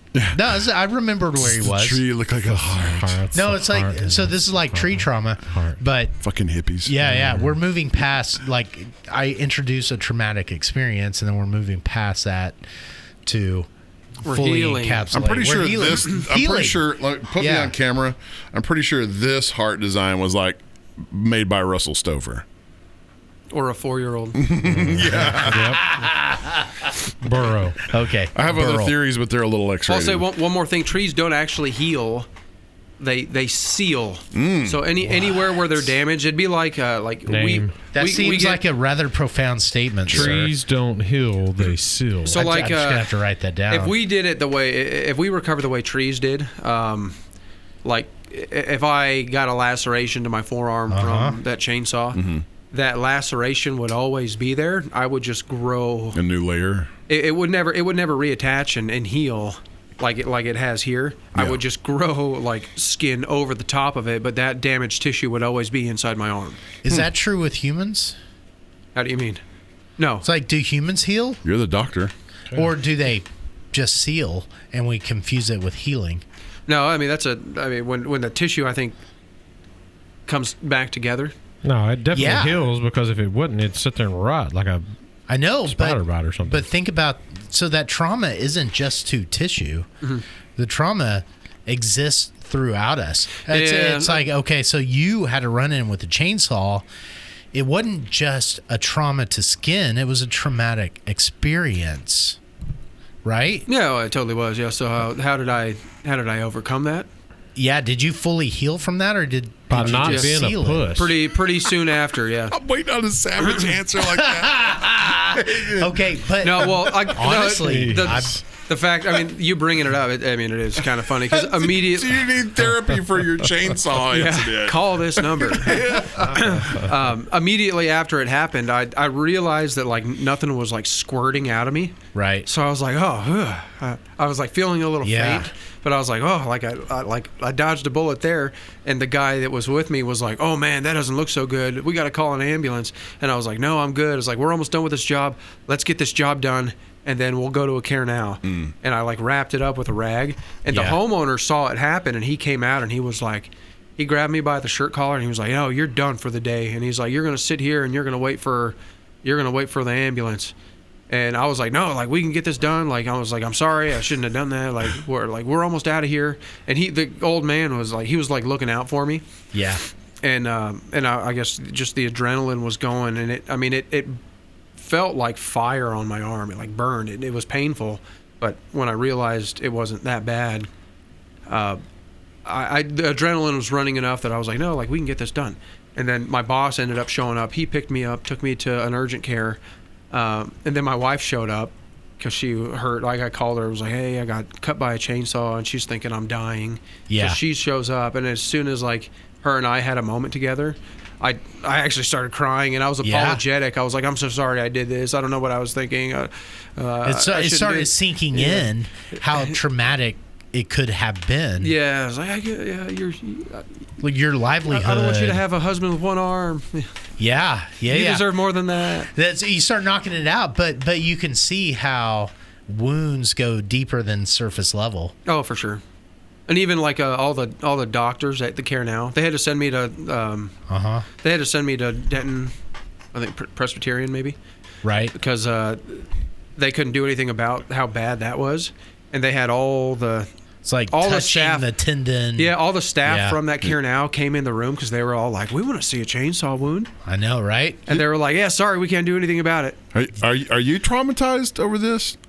No, I'm appreciating the connection. He's a good doctor. Oh yeah. Let me tell you, I'm loving how tender and caring and affectionate he is over this. But when I tell my doctor, hey, I think I got bit by a brown recluse, it's like, nah, you didn't get bit by a brown recluse. Shut the hell up. Fine, you're fine. Shut up. Is it the same doctor? Yes. Yeah. And then I call him, or I show him a picture the next day. He's like, I think you got bit by a brown recluse. Yeah, because I think.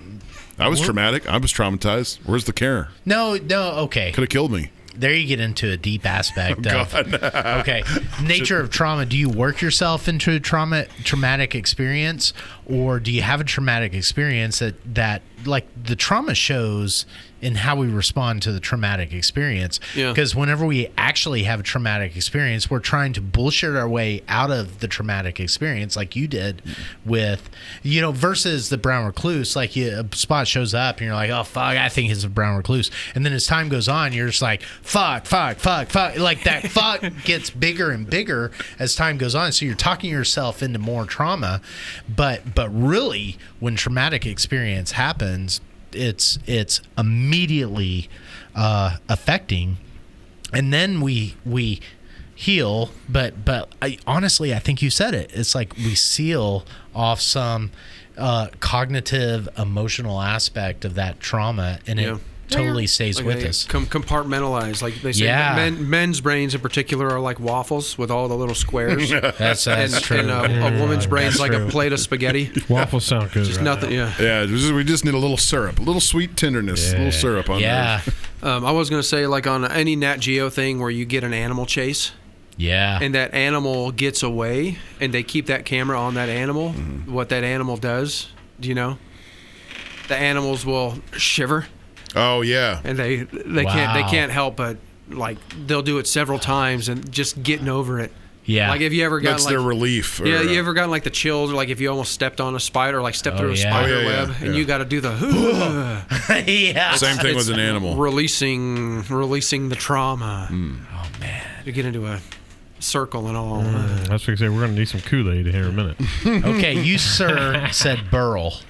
Oh God, yeah, that was I don't know, Jeez. 40 minutes ago. No. What the hell is a burl? So they're like either like a deformation in the wood, or sometimes they're the tree sealing up over. Like if a limb dies, it's likely died most commonly probably in the wild from the tree cutting off circulation to that limb. So you'll see often, like especially on post oaks, they do it real bad. Like there'll be a little collar around this limb that's dead. The limb will be hanging on the tree dead for years and be all black and all manner of like decay going on.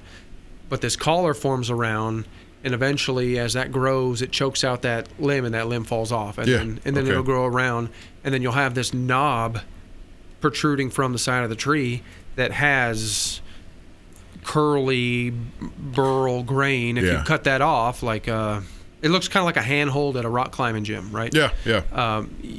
The grain on the inside of that is going to be all curly and have Beautiful characteristics that shine. I know, highly desired and very expensive in the furniture or accoutrement, like a cigar box. But then there's also like just like deformations on a tree sometimes on Yeah. the side. Like the tree looks fine and healthy, but 4 feet off the ground, there's this big mass growing off the side of the tree that's not what I explained earlier. It's just like a mutation. But the grain is similar. It's just a big growth of wood that's spiraling and growing in weird directions. fucking trees like, I'm dying. Man's like, some bitch, we're gonna make some money off that. Yeah, they're expensive. Yeah. Some of them, I mean, the bigger they are, the more expensive. Yeah. But you could still like turn a little profit on something small. Okay. If you can throw it on a lathe and make a cup or a bowl or something. Yeah.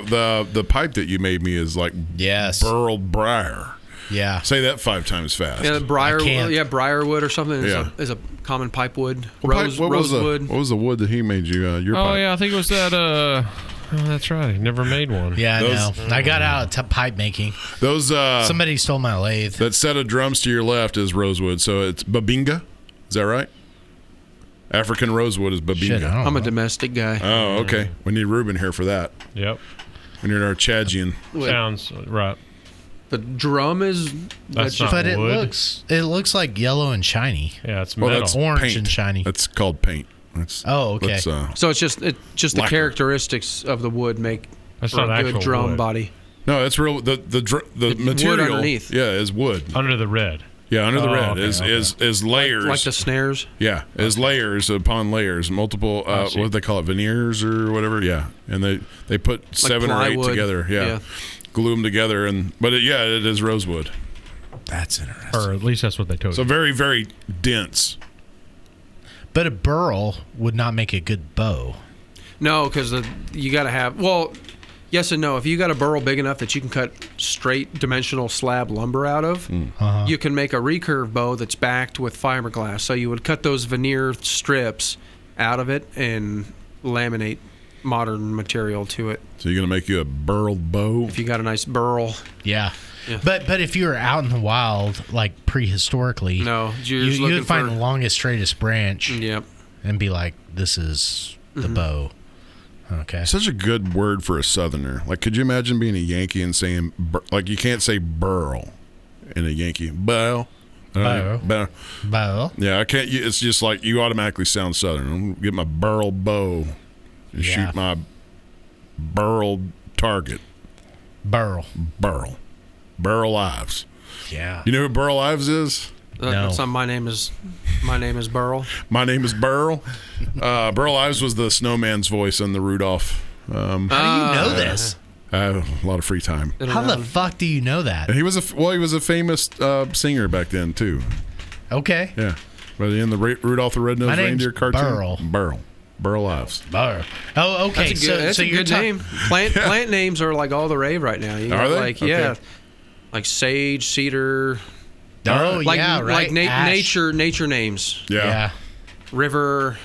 So if you had to name a kid, what's the name of your kid? Well, my kids, I got my 5-year-old's Nova, my 2-year-old's Indigo, and my 3-year-old's Chloe. Or my 3-year-old, she's like 3 weeks old. Okay, Nova is kind of, and then Indigo. It's a little woo woo. Was it after a car? But then Chloe, or? you're dispensed with the whole system of naming, and Chloe's not super common. Yeah, is it? No, I don't think so. Yeah, not right now. Is it? Chloe? Yes, we know a Chloe. Kardashian? Yes, but then we know one that lives or used to live. So what here. does Nova mean? Will's daughter. Nova. Means like new. I thought it meant. It's like a Nova is like a right. Yeah. I thought it was a junky car. No.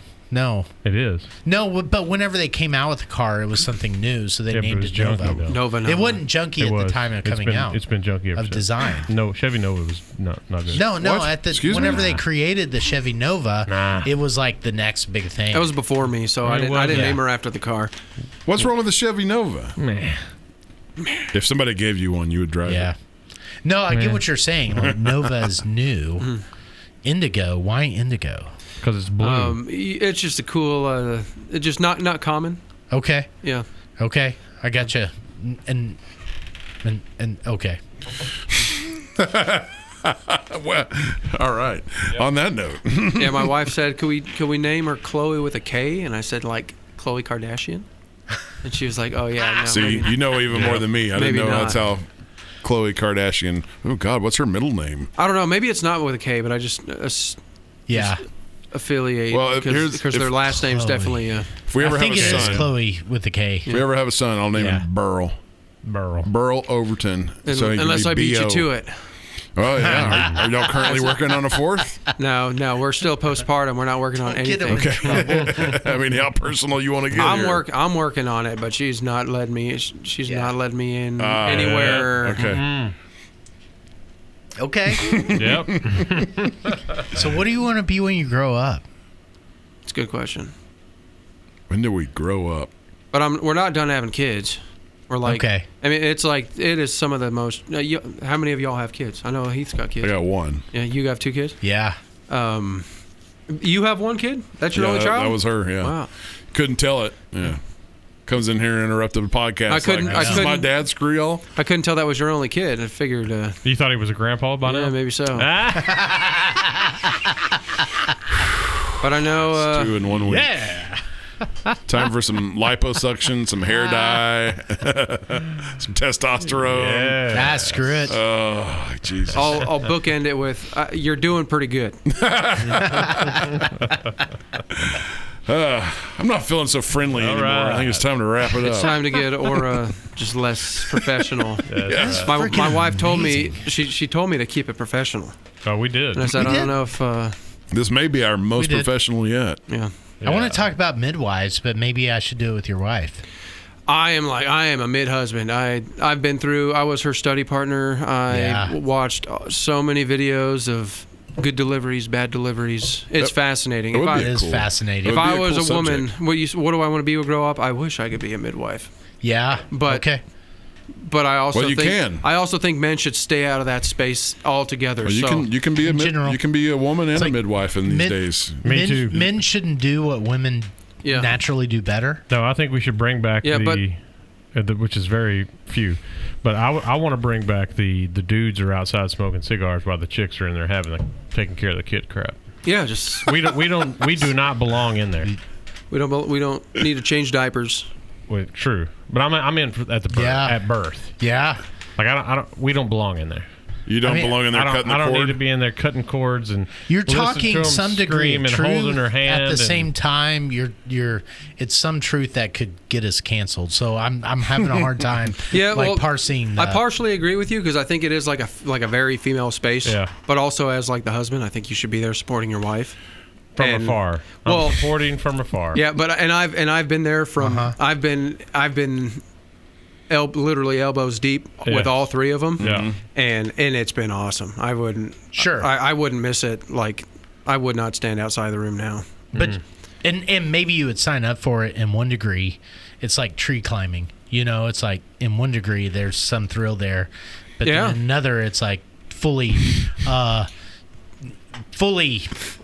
like appreciating your place. It's a primal thing. Like the first one I remember being so nervous, and then the second one I was not as nervous. I was more ready. Is it primal? Do you think it is? Like the bull out in my pasture is not hovering around the cows as they're calving out. Nor is any other animal. Yeah, but I mean, we're not animals in the same regard. Like we are very unique. Yeah. I think it could be another Russell Stover invention. Give your heart-shaped box of chocolates to your wife as she's giving birth. You must stand by her. Dude, saith we. But seriously, it's like so we've broached some topics on this conversation that are difficult to conceptualize. You know, it's like life. I think my wife and I both have weird industries. Like being paid to climb trees is not super common, and then midwifery is not that common either, and it's a very intense profession. Yeah. And I don't know, they're both endlessly fascinating, and I don't know, like both. I don't know, just parenthood has been wild. Mm-hmm. Yeah, in ways you can't conceptualize. Yeah, because I absolutely love it, and I adore my kids, and I also feel like I'm just struggling so hard. And just when I became a parent, like, there was like, everything escalated. The good stuff and the bad stuff just got so much more intense. Sure. Here's the thing, though, but your kids don't know that. They I know. They just see you as a rock steady pillar. You know? Yeah, and I remind myself of that because I remember thinking back to when I was a kid, and my parents didn't let me believe that I was a problem. Yeah. And I'm trying not to do the same and just trying not to lose it. Yeah, it's not until you're like an adult mingling with other adults before you have the realization like, oh, most adults suck and they really don't know what they're doing. Yeah. Or like we're also not alone and that most parents are struggling. Yeah. Oh, yeah. Well, that's true. And if they're not, they're psychopaths or they're able to, or they're just full of shit. Yeah. Yeah. It's always those people that appear the most perfect that have the most skeletons in the closet. Yeah, and I say that I want to have more kids, and we just had one, and I think 4, maybe if we could put a number to it, maybe. But sometimes it's just like, nope, that was our last one. There's no way. Like, what were we thinking having 3? You get like amnesia. You sure do. You forget about those sleepless nights really quick. Yeah. You're like, look at this. This is cute. But I think women do hormonally. So they get that. Yeah, like they kind of have an excuse because of all the hormones. Mm-hmm. It's like they hold a baby, somebody else's baby, and then they get like... Or all the other women around them are having babies. Yeah, and then it's just like... Oh. It's like a competition thing. Then they're like, I think it's time for me to be the center of attention. But the dudes, we're just concerned about the sex. So we're like, you want to get it on? And then you're like, you don't want to get it on because you're 9 months pregnant? Oh, what's going on here? I don't know, man. After about 7 months or early 8 months, I was like, that's my kid in there. I'm gonna tap the brakes on this. Yeah, it's now intercourse. It's a menage a trois. When you think there could be touchage of the, I try not to think. That's why. Yeah. No, it's not that. It's when you get close to your wife and you're in the middle of it and you feel a little bump. And she's like giving you knuckles. Yeah. Hey, babe, good job, Dad. Babe, we're going to call it a night. That's it. Yeah, there's your sign. Roll over and go to sleep. Because my wife's like, Coach is a midwife. She uses clinical terms, so she'll be like, can you feel my cervix in there? And I'm like, no, I'm done. Where's your brain? Yeah, I'm done. That's really good awesome. sass. That's awesome. Yeah, that's a mood kill. I do my best not to let it ruin it. But I mean, that is if you can. Some of us don't have that problem. That's true. Back to the length versus girth. Never been Yeah. asked that question. Yeah, that's hard. I think this is a great place to wrap this shit up and call it a night. It was good. Yeah, this was a really fun I show. appreciate y'all having me out. You bet, man. Yeah. We No, do- I like it. And Like you're a rescheduling. fellow. You feel like a fellow lifeist.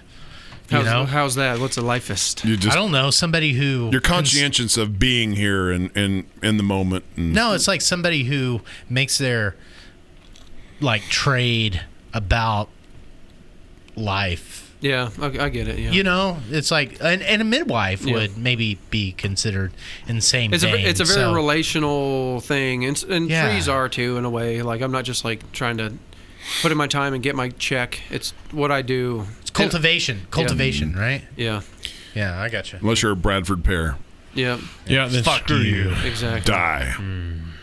All right. I promise this screensaver is not. Did you put this on just this was for me? not choreographed. Just We were for you. probably there like 2 years ago. Wherever that's got to be somewhere in Yeah, California. redwoods. I'm Yeah. guessing. Yeah, Northern California. It's Apple, so it's Yeah. California for sure. Beautiful trees, though. Yeah. Beautiful. Beautiful. All right, All right. Austin. Thank you, gentlemen. Thanks, man. Oh, hey, before we go, I forgot. Virgil Leather, ladies and We're gentlemen. going to give you a hat. Yes.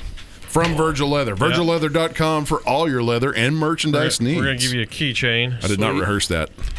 Hell, you want a whiskey glass? You got it. Give him a coaster. I'll give It's you for a the coaster. I'm swag, not going boys. to Yeah, throw. I'm not going to throw this that. at you because this is legit. That's We're going late. to pass it around. Awesome. Virgil Leather That's cool. for all your needs of. Are they local? They are local. They are. Decatur, Texas. Yeah, I love being here in Decatur. It's been Yes. we've been here 3 years or so, and it's awesome. It's a We very live it. network town. Yeah, Yes, sir. yeah.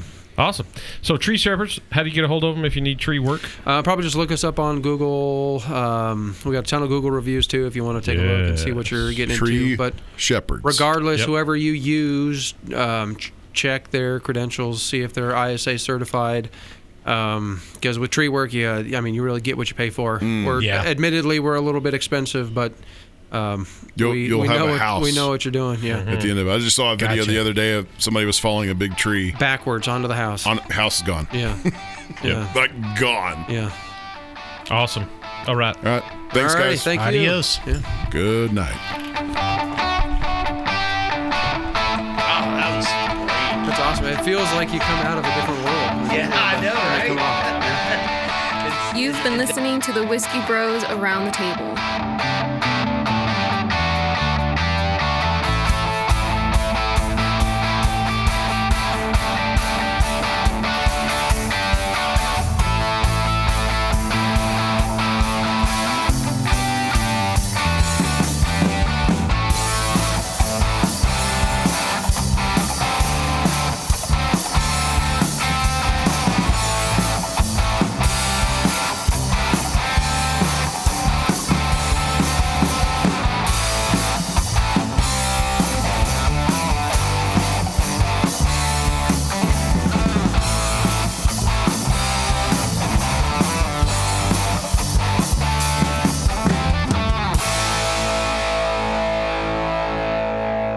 Gracias por convivir con los hermanos Whisky.